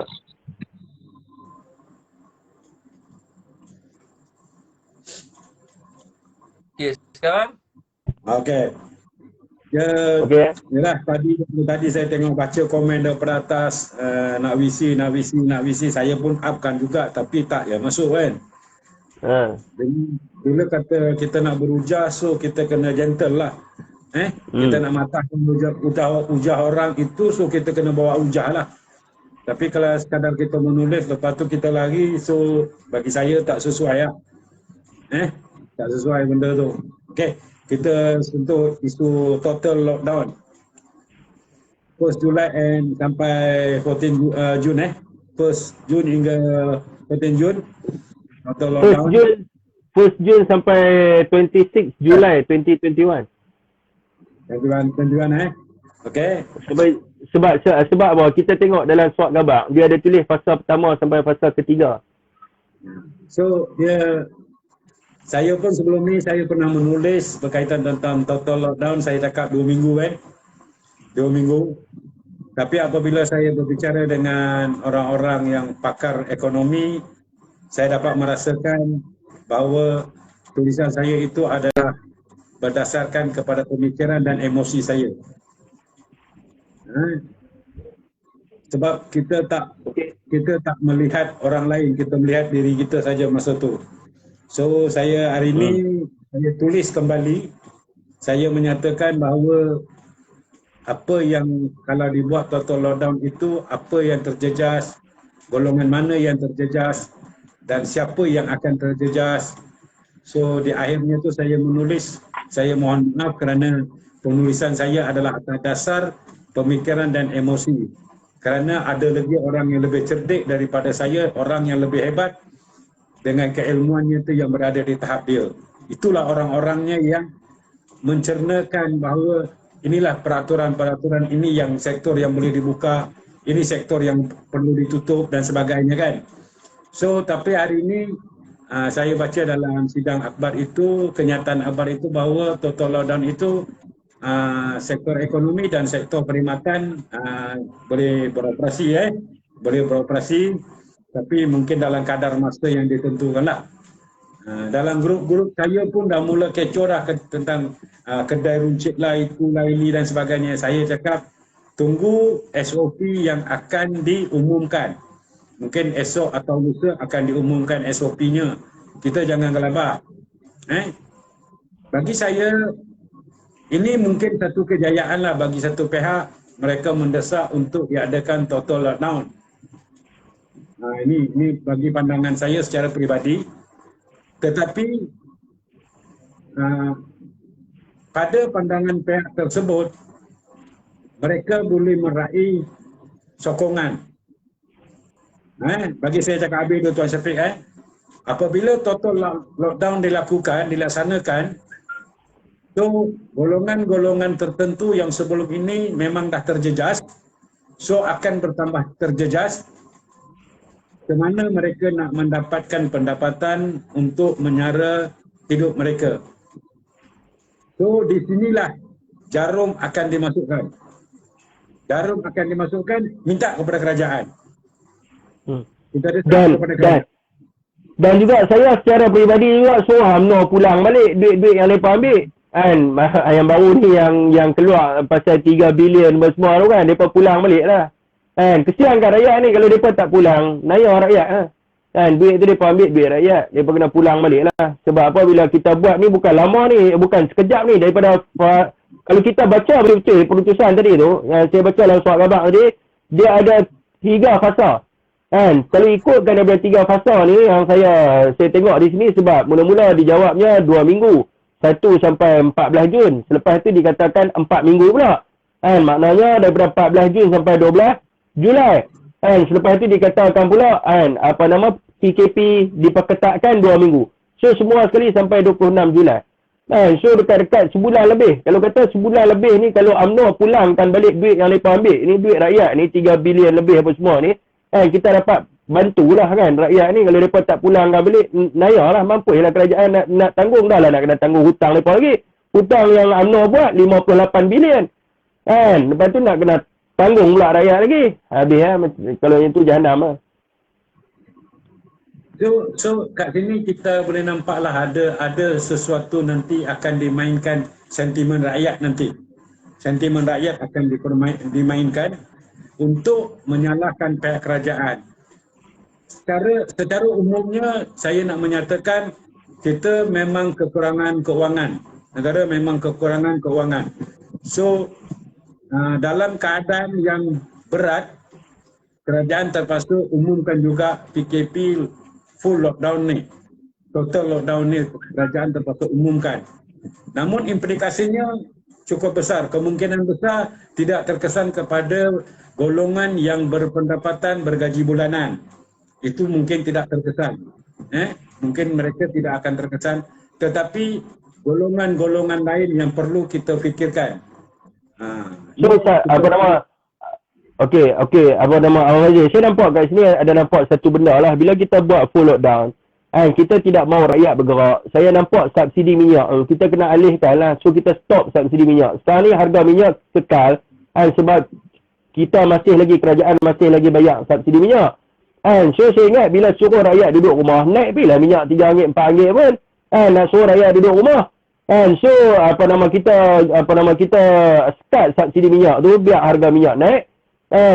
Mungkin duit subsidi tu kita boleh unjurkan ke tempat lain. So Abang Fazil punya ni pendapat macam mana?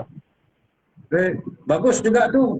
Maknanya subsidi peruntukan untuk subsidi minyak itu kita boleh gunakan untuk perkara lain yang lebih bermanfaat kepada rakyat. Bagus juga tu kalau kita angkat itu sebagai satu kebajikan kepada rakyat. Memang bagus juga tu. Mungkin kita boleh bagi kepada golongan yang benar-benar memerlukan kan, macam bakul makanan kan. So itu memang cantiklah tu. Bagus. Selain daripada tu, saya nak sentuh sikit. Selama ni saya malas nak sentuh berkaitan tentang kes Najib, kes Zaid. Tapi malam ni saya nak sentuh sikit berkaitan tentang kes Najib Tun Razak yang sebenarnya telah dijatuhkan hukuman dalam mahkamah. Didapati bersalah. Hakim bukannya seorang atau dua orang atau tiga orang, tetapi hakim sebelah orang menyatakan bersalah. Ini kita perlu faham. Cumanya sekarang ini dalam peringkat rayuan Mahkamah Tinggi. Peringkat asasnya, segi fundamentalnya, segi ujahan dan segi buktinya semua telah dijatuhkan hukum bersalah. Cumanya dalam proses rayuan peringkat lain. So kita kena faham, yang bersalah itu telah bersalah. Proses rayuan itu adalah satu perkara yang berbeza.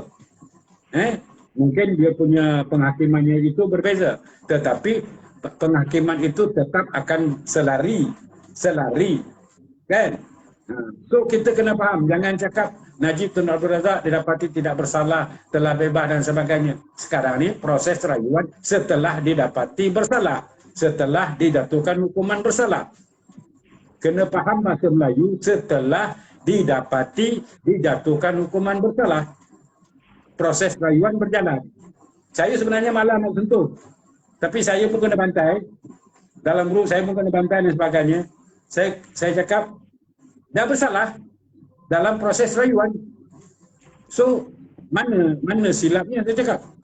Kalau kata di peringkat mahkamah rendah itu didapati tidak bersalah, bebas, itu ya betul, tetapi dah bersalah. Di mahkamah persekutuan telah dikatakan bersalah. So kita kena akur lah. Janganlah kita nak cuba menegakkan benang yang basah, menegakkan benang yang basah, pada masa yang sama kita menyalahkan sistem perundangan. Contoh seperti kes berkaitan tentang 114 juta yang hari itu tersalah section. Kenapa dalam sidang media beliau dengan sopan menyatakan bahawa hakim hari ini telah menjalankan kerja dengan penuh tanggungjawab. Oh, kalau kena kat kita, benda itu maknanya menyebelahi kita, maknanya proses undang-undang, proses kehakiman itu semua baik. Tetapi bila kita dihukum, maka kita menyatakan bahawa proses undang-undang, proses penghakiman itu tidak adil. Kita tidak boleh ada double standard. Saya antara orang yang berjuang dalam reformasi menentang kezaliman Tun Mahathir Mohamad. Saya reformasi terbabit. Saya cakap tu terang. Ya, kes Anwar Ibrahim tahun 1998. Kes Anwar Ibrahim tahun yang terbaru ini dikatakan tuduhan liwat dan dibebaskan dengan pengampunan Allah. Yang di Pertuan Agong. Kan? Saya terbabit. Saya menyatakan pada ketika itu kita jangan bergembira, jangan berseronok dengan kesusahan, kepedihan, musibah yang ditimpa kepada orang. Kita jangan bergembira, saya cakap masa itu. Suatu masa nanti Allah akan kembalikan musibah itu kepada kita. Hari ini Allah bagi cash money. Yang orang yang katakan Anwar Ibrahim itu liwat dan dapati bersalah itu dulu tepuk tangan. Hari ini mereka cuba untuk mempertahankan bos mereka pula. Sebab saya tidak kira siapa saja parti, siapa saja pemimpin parti politik, sesuatu perkara itu jelas dijatuhkan hukuman baru bersalah bagi saya. Selagi tidak dijatuhkan hukuman dalam mahkamah, selagi itu tidak bersalah bagi saya. Tetapi berkaitan tentang kes Zaid Hamidi, kenapakah beliau hampir 16 ke 17 kali minta tangguh. Sampai hari ini belum ada perbicaraan berlangsung. Prosedur perbicaraan belum berlangsung setakat ini. Boleh tak? Itu prinsip saya. Begitu juga sekiranya ada pemimpin PAS yang didakwa, menyatakan didakwa ada terima sogokan ke apa ke semua, dakwa itu prinsip saya. Qulil haq walau kanal muran. So kita kena berkata benar kepada siapa-siapa saja termasuk diri kita.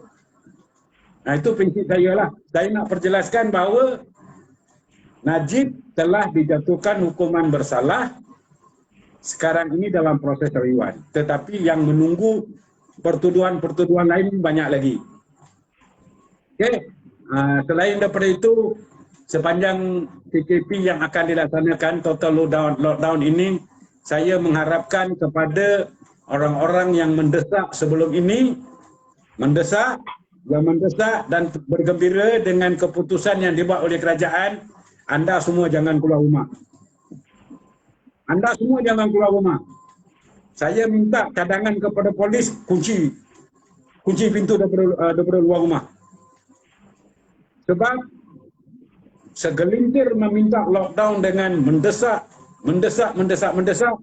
tanpa memikirkan satu golongan yang lain lagi yang terjejas.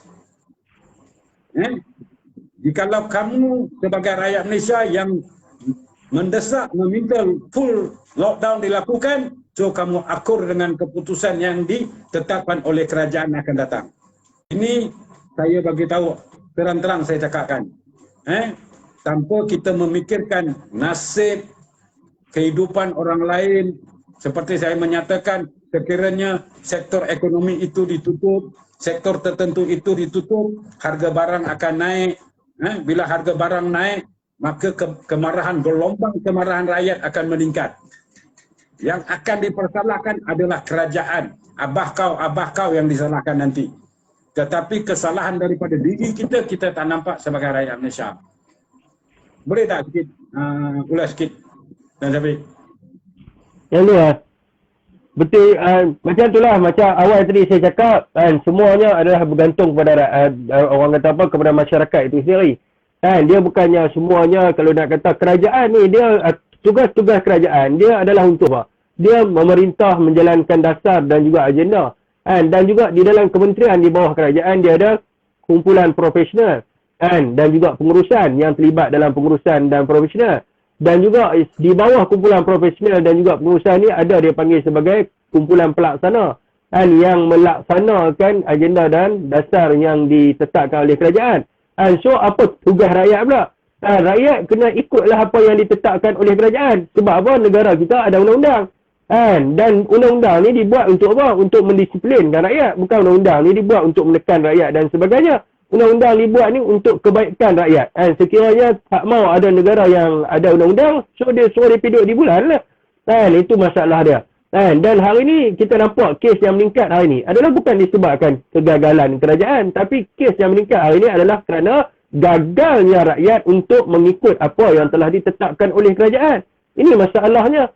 Kan, ini masalahnya. Kan, dan benda ni perlu diatur oleh semua orang. Sebab apa kita tengok? Kan, ada yang balik raya dan kita tengok kluster yang terbesar menyumbang kepada peningkatan kes. Kan, kali ini adalah kluster Aidilfitri. Kluster yang pulang bahari raya. Mereka lah yang menyumbang paling banyak kes yang kita hadapi sekarang ni.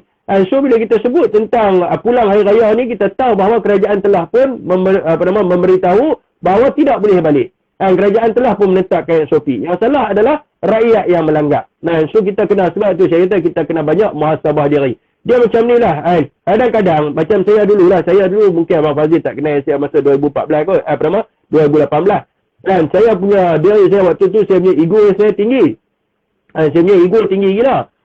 Siapa masuk BC pun saya maki ikut sekolah saya ya. Kadang-kadang kita fikir tentang diri kita. Kita duk rasa, alah bukan ada apa pun. Aku tahulah aku cerdik pandai apa semua sikit ni. So kita duk rasa diri kita. Dan kita tak pernah fikir tentang diri orang lain. Berjaga-jaga. Sebab apa? Tuhan akan hukum kita supaya kita akan duduk dekat tempat orang lain. Macam saya sendiri Tuhan hukum. Daripada duduk satu tempat yang boleh dikatakan selesa lah, walaupun pangkat Lance Corporal Polis, saya menggunakan kenderaan Lexus IS 250. Lebih hebat daripada pegawai lagi. Sebab saya ada banyak bisnes pada waktu tu. Saya ada bisnes jual kereta dan sebagainya. So saya pakai kereta IS 250. So daripada atas, Allah hukum saya duduk di bawah. Saya duduk di mana? Saya kerja dekat R&R Gurun, duduk sekali dengan makcik-makcik cleaner dan sebagainya. Saya dihantar pergi ke pondok-pondok. So jual kopiah, jual itu, dan orang kata apa, yang ground punya kerja ni lah. So Tuhan nak tunjuk kat saya macam mana keadaan tu. Janganlah sampai ke satu tahap bila kita duk rasa kita ni serba, alah tak ada apalah, badan aku kebal, aku takkan kena COVID dan sebagainya. Satu tahap Allah uji kita, satu keluarga kita kena, dan ingat ujian tu kita tak tahu apa yang akan jadi dekat kita. Sama ada akan hilang isteri kita ataupun anak-anak kita, nak bagi kesedaran kepada kita, ataupun mungkin kita akan hilang diri kita sendiri. So benda ni lah yang kita perlu fikir, bahawa apa yang kita buat hari ni, kita kena muhasabah diri. Kesan dia ada rantaian dia. Sebenarnya apa yang kita buat ni, dia ada rantaian dia. Rantaian kesan dia. Sama ada daripada keluarga kita, ataupun kepada komuniti tempat kita tinggal, kita punya jiran, ataupun dia akan pergi kat tempat mana yang kita kerja. Itu je saya punya ulasan saya. Okey lah tu. Siapa yang cakap botak hitam tu? Berani masuklah VC. Saya nak tengok juga kau jantan tak jantan kan. Kau nak tahu botak hitam tak botak hitam ni warga negara Malaysia tau. Jangan sedap nak cakap botak hitam dia. Tolong. Kalau nak jantan masuk VC, aku nak tengok muka kau. Aku duduk kat Putrajaya, tahu tak? Jangan ambil sebut botak hitam suka kau. Nama aku ada Muhammad Fadil. Jaga sikit bahasa tu. Okay? Saya sopan saya bercakap. Saya tak menggunakan bahasa kasar. Sebab saya tahu beradab dengan orang yang berilmu, dengan orang yang bagaimana saya belajar adab. Tolong berbudi bahasa sikit. So, maknanya kita sebagai rakyat, selama start daripada 1 Jun ini, kita perlu terapkan satu tahap peraturan yang cukup tinggi, disiplin yang tinggi dalam diri kita. Kita kena terapkan, kita kena praktikkan bahawa ini adalah tempoh untuk kita meyakinkan negara untuk kita downkan COVID ini. Maknanya kita kena turunkan sebaik mungkin. Tanggungjawab kita semua. Bukan lagi tanggungjawab kerajaan lagi dah. Kita sekarang ni. So, kita kena buktikan. Kita sebagai rakyat Malaysia, aku mesti buat ini. Kalau orang buat silap, aku kena tegur. Sebagai rakyat, aku perlu tegur. Jangan buat ini bang. Jangan bawa anak kecil keluar daripada rumah tempat yang tak sesuai. So, ini kita kena laksanakan. Kita laksanakan peraturan itu pada diri kita dan kita sebarkan peraturan itu kepada orang lain. Saya rasa mungkin tempoh itu mencukupi, tetapi apakah dari segi simpanan keuangan negara itu mencukupi atau tidak untuk membiayai golongan-golongan tertentu yang betul-betul terjejas, golongan OKU dan sebagainya yang terikat dengan Jabatan Kebajikan Masyarakat ini yang perlu kita lihat dengan lebih telus lagi kan. Sebab golongan ini yang mendapat bantuan daripada kerajaan setiap bulan. Kan? Ini kita kena titik beratkanlah. Pasal tu saya menyatakan sebelum ini saya menulis buat total lockdown keseluruhan industri tutup selama 2 minggu. Tetapi bila saya berbicara dengan orang yang lebih hebat, lebih keilmuannya lebih tinggi, yang dia itu adalah pakar dalam bidang dia, baru saya kata, oh aku ni kerdil, aku ni pandai bercakap, mengikut emosi.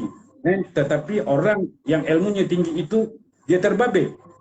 Dia berada di lapangan dalam bidang beliau. So, kita bercakap atas emosi kadang-kadang. Pemikiran kita rasa kita hebat. Kan? Okay? So, saya minta maaf lah. Mungkin ada emosi sikit tadi. Saya menyusun sepuluh jari, memohon kemaafan kepada rakan-rakan UMNO. Saya pun juga mohon maaf. Sebab benda yang benar kita kena katakan benar. Sebab emosi itu adalah amarah kita. Ada kalanya perlu kita luahkan tetapi dalam keadaan yang terurus lah. Tuan Syafiq dan juga semua rakan-rakan saya minta maaf kalau yalah emosi sikit yang baik itu datangnya daripada Allah Subhanahu Wa Taala, yang terkurang hajar terkasar bahasa itu adalah daripada saya sendiri. Assalamualaikum warahmatullahi taala wabarakatuh. Waalaikumsalam warahmatullahi wabarakatuh.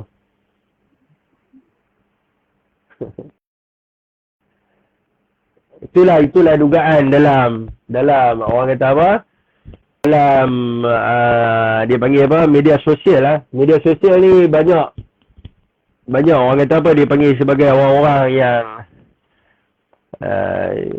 macam mana saya nak cakap yang dia bertindak dulu baru dia fikir. Dia bertindak dulu dia baru dia fikir. Macam saya dah start daripada 2018. Bila dah start daripada 2018, saya mengharungi macam-macam benda lah, naik turun apa semua ni kan. Jadi bila saya dah faham sangat dah, saya dah faham lah tu, saya tak apa nak layan sangat daripada ni. Tapi dia, itulah media sosial. Kita nak beritahu itulah media sosial. Kalau kita nak ni, itulah dia media sosial Dan kita ni pun saya tak tahulah. Sebab apa, ada part yang mereka ni memang diupah, mereka saja nak psycho kita. Tapi teknik psycho macam tu adalah satu teknik yang orang kata apa, bodoh lah. Sebab apa? Racist, body shaming, character assassination, hina, apa semua ni adalah satu benda yang mana benda ni adalah dia punya kesan dia, kita syok sendiri lah. Sebab apa? Sebagai contoh dia mungkin daripada parti yang berlawanan. Bila dia parti yang berlawanan, dia main body shaming, dia main racist, dia main character assassination dan sebagainya. Impact dia bukan ada apa. Syok sendirilah, seronok dia kata kat orang. So adakah orang akan pergi duduk dengan dia? Orang takkan duduk. Orang kata apa? Dia ni kurang ajar orang akan nilai dia pula macam tu. Buat macam mana aku nak pergi duduk dengan parti dia? Parti dia punya orang pun kurang ajar dengan orang tua cakap macam ni. Dan nampak? Tu sebab tu saya beritahu dia. Kalau mereka marah bila orang satu buat live, mereka marah. Mereka takut bila rakyat tahu perkara yang senar. So macam-macam benda lah yang mereka buat. Mereka nak halang daripada orang dengar. So benda yang mereka buat tu adalah benda yang tak boleh nak bagi kesan apa.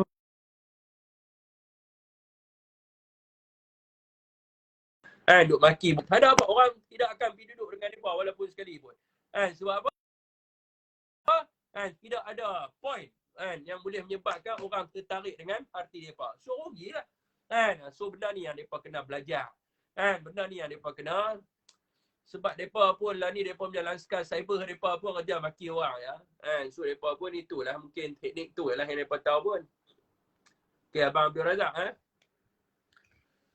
mereka masuk nak bagi pisang, ambil lah dia kena pisang. Jumpa dengan lawan banyak bunyi pula. Lepas abang tadi letak call, jumpa dengan lawan, abang ni orang pas. Assalamualaikum, Abang Razak, cukup. Waalaikumsalam. Okey ke malam ni? Okey. Tu apa dia atas kepala tu? Biasalah Ki. Ki lah. Saya maafkanlah Abang Fadil tu. Jangan emosi Abang Fadil. Biasalah dalam ni kan. Saya respect lah. Saya panggil abang jugalah. Walaupun beza dia Abang Fadil dengan saya 2 tahun. Dia 54, saya dah 56. Bagi saya dalam media sosial macam Syafiq cakap lah, biasalah benda ni. Cuma kita tahan mental, koyak tak koyak, itu saja beza dia. Betul tak?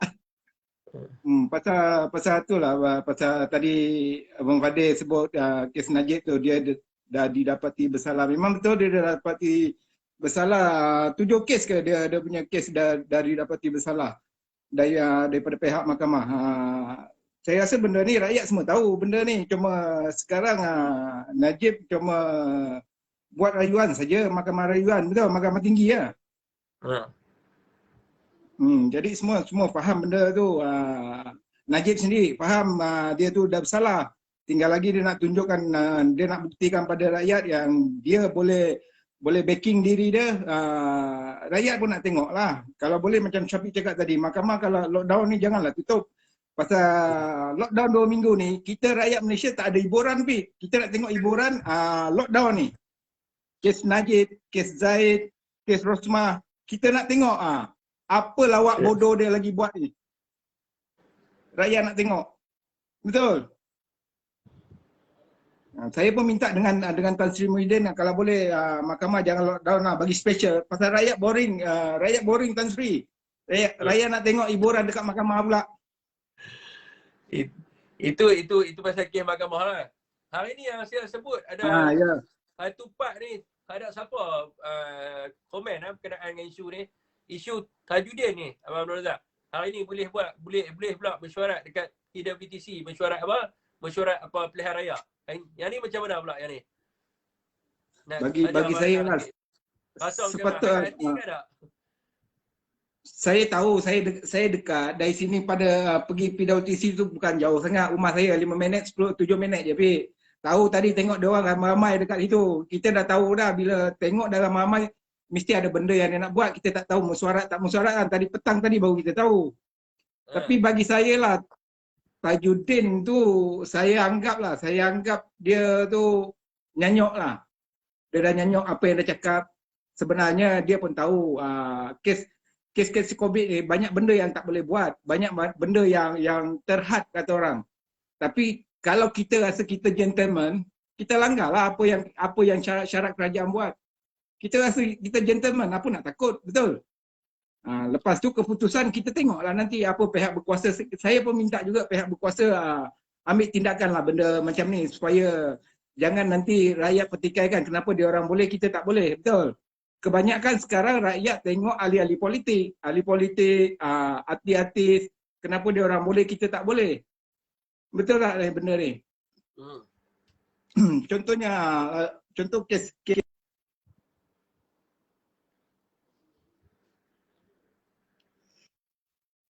14 hari bulan Jun, sama ada lockdown semua ke ataupun sektor ekonomi dibuka?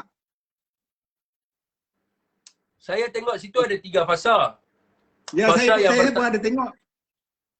Saya pun ada tengok pasal saya nak faham. Saya nak fahamkan anak saya ni. Fasa yang pertama tu saya baca situ, dia kata yang boleh buka adalah sektor ekonomi dengan sektor apa benda. Atas satu lagi saya lupa lah. Yang tidak melibatkan orang ramai. Kan? Jadi apa-apa pun esok akan keluar dia punya garis panduan dia. Kan? Yang mana melibatkan apa sektor-sektor ni lah. So saya rasa esok kita tunggu sebab saya nak bagi pun saya tak nampak jelas. Sebab bila kita sebut sektor ekonomi, dalam Isra awal ni beritahu sektor ekonomi. Sektor ekonomi ni macam-macam. Orang akan tanya macam mana kedai kunyit rambut, kedai spek mata, kedai ni. Kan? So esok akan keluar lah. Yang saya tumpu di sini adalah persediaan kita lah. Sebab kalau tengok daripada laporan tu dia ada 3 fasa. 3 fasa tu, Abang Razak, sebulan lebih yang saya tekan tu kata sebulan 25 hari tu. Dan bila kita sebut sebulan ni, yang pertamanya kesediaan kita daripada segi bekalan makanan lah. Itu yang pertama lah. Dan yang keduanya daripada segi mental. Mental kita macam mana dalam masa sebulan 25 hari tu kita nak duduk dalam rumah tu yang saya sebut tadi tu. Dan kita kena tahu dia ada berlaku 3 fasa. Kan, bila 3 fasa ni, makanya kita kena bersedia betul-betul lah. Kan. Ya, semua faktor sektor ekonomi lah, semua sekali lah. Sama ada peniaga kecil, peniaga pasar-pasar malam, pasar tani, semua dia orang akan tanya benda ni. Apa benda yang tak boleh buat yang 1 hari bulan sampai 14 hari bulan Jun ni. Sekarang nanti ramai yang tak tahu, meniaga macam biasa, betul? Pasal sektor ekonomi dia orang itu sajalah. Ekonomi dia orang yang meniaga lah, betul? Yang kedai runcit. Pasal benda ni melibatkan semua rakyat lah, bagi saya semua rakyat. Macam Syafiq cakap tadi tu, sepatutnya pihak UMNO serahkan duit yang macam mana saya cakap yang bagi tahu hari tu 3 bilion tu sebanyak 3,000 juta tu, macam Syafiq cakap tadi pun betul juga. Tapi saya minta lah kalau pihak Tan Sri Datuk Seri Najib kalau dengar, ni rayuan daripada rakyat sebenarnya. Pulangkan duit rakyat supaya Tan Sri Muhyiddin Yassin boleh agih-agihkan kepada yang memerlukan. Bagi saya, ahli-ahli politik kebanyakan, dia orang tak susah sebenarnya. Makan minum dia orang semua tak susah. Sebab tu dia orang bercakap, tiap-tiap malam bercakap atas pihak rakyat juga dia orang bercakap. Tapi dari segi bercakap, untuk mengasut. Saya tengok banyak mengasut lah, contoh macam Lobakman tu. Bukan Lobakman lah, Lobakman tu. Mengasut kebanyakan. Banyak saya, lama dah saya ikuti dia. Tak ada yang nasihat pun. Saya tak ada dengar pun pasal nasihat. Sepatutnya kenalah nasihat untuk rakyat. Kebaikan diri dia tu. Walaupun dia tak ada buat baik. Tunjukkan kebaikan supaya rakyat buat apa yang kerajaan buat sekarang ni. Kita tak perlu mengasut siapa-siapa pun dalam keadaan macam ni. Saya tengok dalam keadaan rakyat susah ni, banyak parti politik yang mereka kejap political mileage. Kita tengok semua nak political mileage. So dia nak nama lah. Dengan kata lain nak nama. UMNO, dia nak abang kata dia buat. PKR pun sama juga. DAP pun sama juga. Cuma yang saya nampak yang tak bergerak ikut political mileage ni, hanya ada satu parti ya, Perikatan Nasional. Yang kita nampak lah. Sebab semua buat ada klaim-klaim apa pun. Itu yang pertama lah. Yang kedua ni, saya malah cakap lah tentang Lobakman ni. Abang Razak, Lobakman ni banyak dah laporan kita buat kan. Tapi kita pun tak tahulah sampai bila nak biar dia macam tu saja.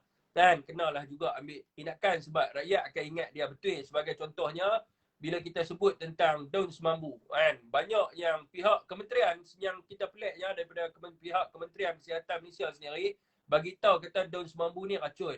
Dan so hari ni bila tidak diambil tindakan, tu yang dia tengok dia jual pula online, masuk dalam Shopee dan sebagainya. Dan so benda ni dia selagi kita tak ambil tindakan yang keras kepada dia, maka selagi itulah dia macam itulah. Dan benda ni memang kita tak boleh nak buat apalah, dia akan jadi macam tu saja. And so, okay, yang satu ni sektor ekonomi dengan dengan perkhidmatan ni, saya rasa mungkin Tan Sri akan buat macam EKP 1.0 dulu. Kan? Kalau kata kedai runcit ni saya tak pastilah. Saya rasa mungkin dia akan benarkan market kan. Orang kata pasar segar dan juga hypermarket juga lah, orang kata apa yang boleh buka. Kan? Macam dululah, macam awal-awal dulu 1.0. Saya rasa itulah. Daripada sudut perkhidmatan pula, dia perkhidmatan yang melibatkan macam sadar, macam syarikat air, syarikat elektrik, internet dan sebagainya yang melibatkan perkhidmatan lah. Yang lain tu saya rasa semua dia tak akan benarkan buka, tu nama dia lockdown. Kalau kata bagi buka juga sikit-sikit tu, mana dia bukan nama lockdown lah, dia nama lockdown. Up down lah. Lockdown apa nak down. Lagi satu pasal kes sekarang COVID tu ya. Saya tak faham lah bagi orang ramai lah ya. Sedangkan Hospital Selayang pun dah keluar kenyataan rumah mayat telah pun penuh. Semalam 1 ke 2 kontena untuk simpan jenazah COVID dalam kontena. Pasal sekarang kes ni terlalu banyak kematian COVID. Jadi saya haraplah rakyat kena fahamlah benda ni. Benda ni bukan kerajaan main-main. Buat apa nak sewa kontena tu untuk simpan mayat sedangkan hospital tu ada bilik mayat. Dia macam ni Abang Razak. Sangkut lah dah. Okey, Ha. dia macam ni ya. Rakyat ni dia akan faham bila sampai tahap macam mana tau. Macam tahap naik Kedah. Naik Kedah itu ada satu kes, budak ni dia demam.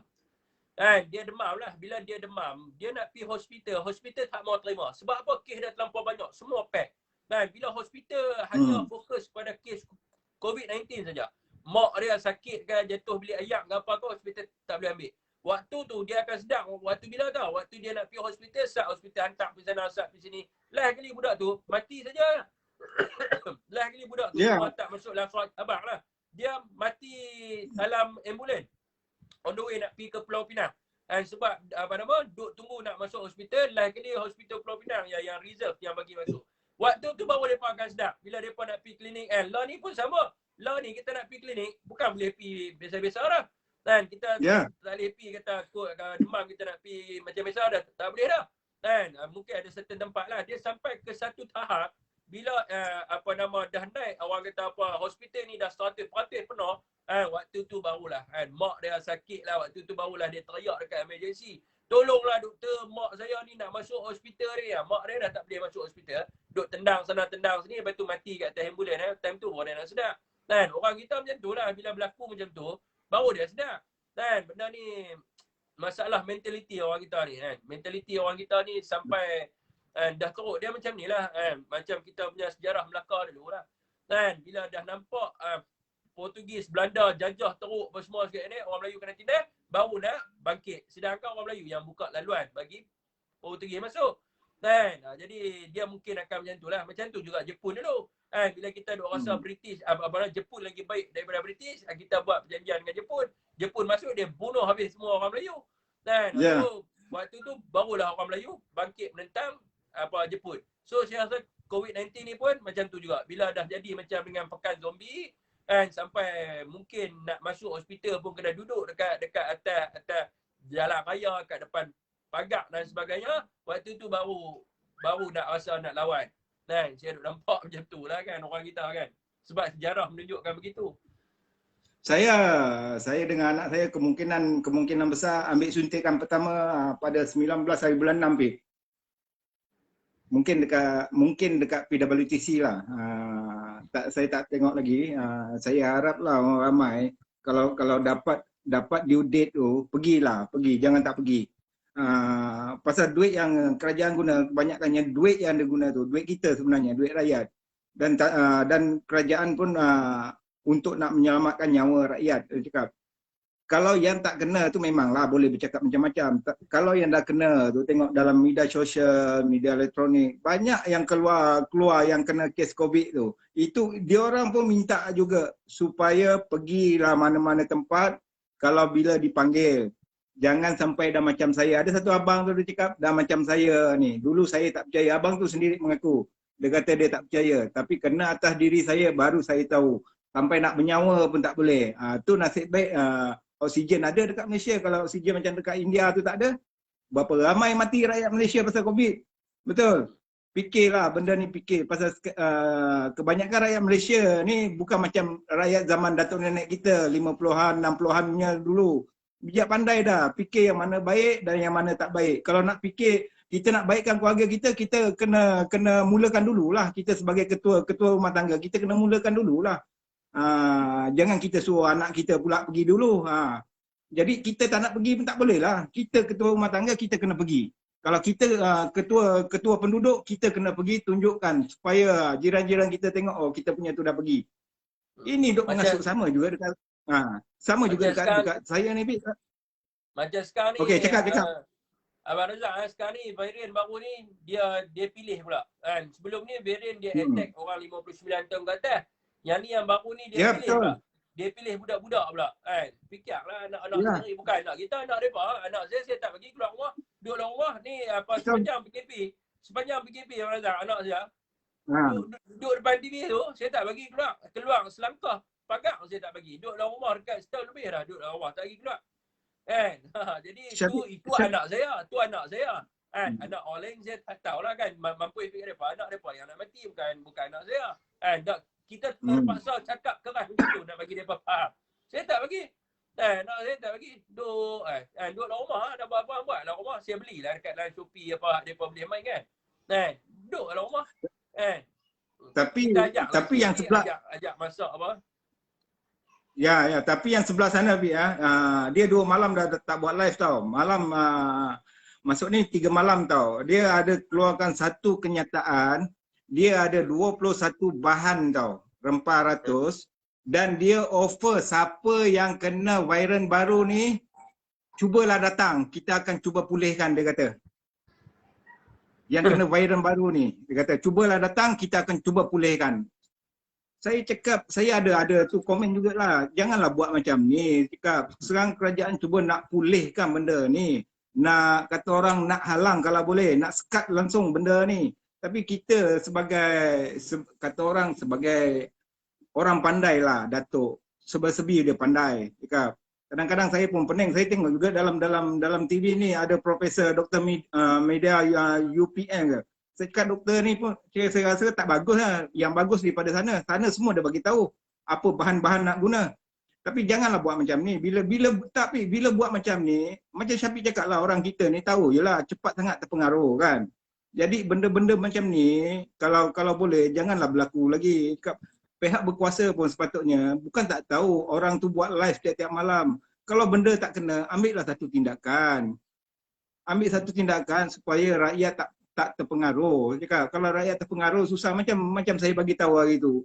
Logik ke bunga cengkeh sekilo nak tuar kat muka kita? Mampu ya cakap. Bukan kuman je, kita pun boleh mati tu benda tu kalau salah guna. Betul. Kita cuma dengar je tapi kita salah guna benda tu. Saya abang tak larat nak cakap dah pasal lobak ni. Kan saya pun dah penat dah dia dengan dia pun saya tahu dia akan balik rumah, dia akan gelak. Dia akan gelak dengan member-member dia. Kawan-kawan dia lah. Kawan-kawan dia lah, dia duk kena rakyat Malaysia ni. Lepas tu ni mai pula abang cakap cerita pasal rempah ratus. Rempah ratus ni abang, yang pakar rempah ratus ni Ala Gapas. Ya betul, Ala Gapas. Betul. Babas ya. Ala Gapas dengan Babas pun depa tak pernah bagi tahu kita rempah depa. Boleh menyembuhkan penyakit COVID-19. Sepatutnya bila kita sebut kata apa nama ni, bila kita sebut rempah ratus ni yang experience profesional Ala Gapas dengan Babas lah. Mungkin depa boleh keluar vaksin tu, saya kata dia ni penin. Dia ni pening. Kalau kata kita ikut dia, kita pun boleh jadi gila macam dia. Saya pun saya tak pastilah kan. Satu lagi saya nak bagi pandangan dengan Syafiq pasal yang sebelah sana lah. Kalau boleh pihak berkuasa ambillah satu tindakan dengan semasa lockdown ni. Saya rasa banyak lagi akan keluar semasa lockdown ni. Macam-macam perkara akan diburukkan kepada pihak kerajaan. Sekarang kerajaan cuma nak benteras benda ni. Tapi kalau ada lagi orang-orang yang mengasut, yang kata orang yang mengasut rakyat ni, benda ni sampai bila pun Tan Sri buat macam mana pun tak boleh settle. Pasal rakyat Malaysia ni, zaman Tun dulu pun Tun ada cakap, kita ni mudah lupa. Betul? Dah kena atas badan hidung kita, baru kita ingat benda ni. Betul tak? Tun bercakap dulu, ingat tak? Lagi satu macam saya cakap anak-anak muda kan, ada satu brother hari tu dia cakap dengan Syafiq, anak saya kenapa tak daftar kan. Sebenarnya anak-anak saya dah daftar. Anak tahun 2000, kelahiran tahun 2000, kebanyakan yang dekat sini saya cakap yang dekat sini, yang kampung saya tak bercampur sangat lah anak-anak kawan-kawan kan. Kebanyakannya bijak pandai. Kenapa anak kelahiran tahun 2000? Ingat tak Tun cakap apa kelahiran tahun 2000? Dia adalah anak milenium. Bila anak milenium memang anak pandai-pandai tau Pi. Saya tengok anak saya sendiri pun saya cakap yang saya tak tahu pun dia, sebelum saya nak cakap dengan dia pun dia dah tahu apa abang nak cakap. Bukan semualah perkara kan, tapi anak milenium ni anak tahun 2000 memang beza Pi sebenarnya. Saya duk tengok juga. Itu sajalah Pi, mungkin ada orang nak PC lagi. Okey, sebelum ni saya nak minta semua rakyat Malaysia yang kaki bola, tunggulah malam ni 12.30 Bahrain lawan Malaysia. Live TV1 dengan Astro Awani. Okey, terima kasih Pi.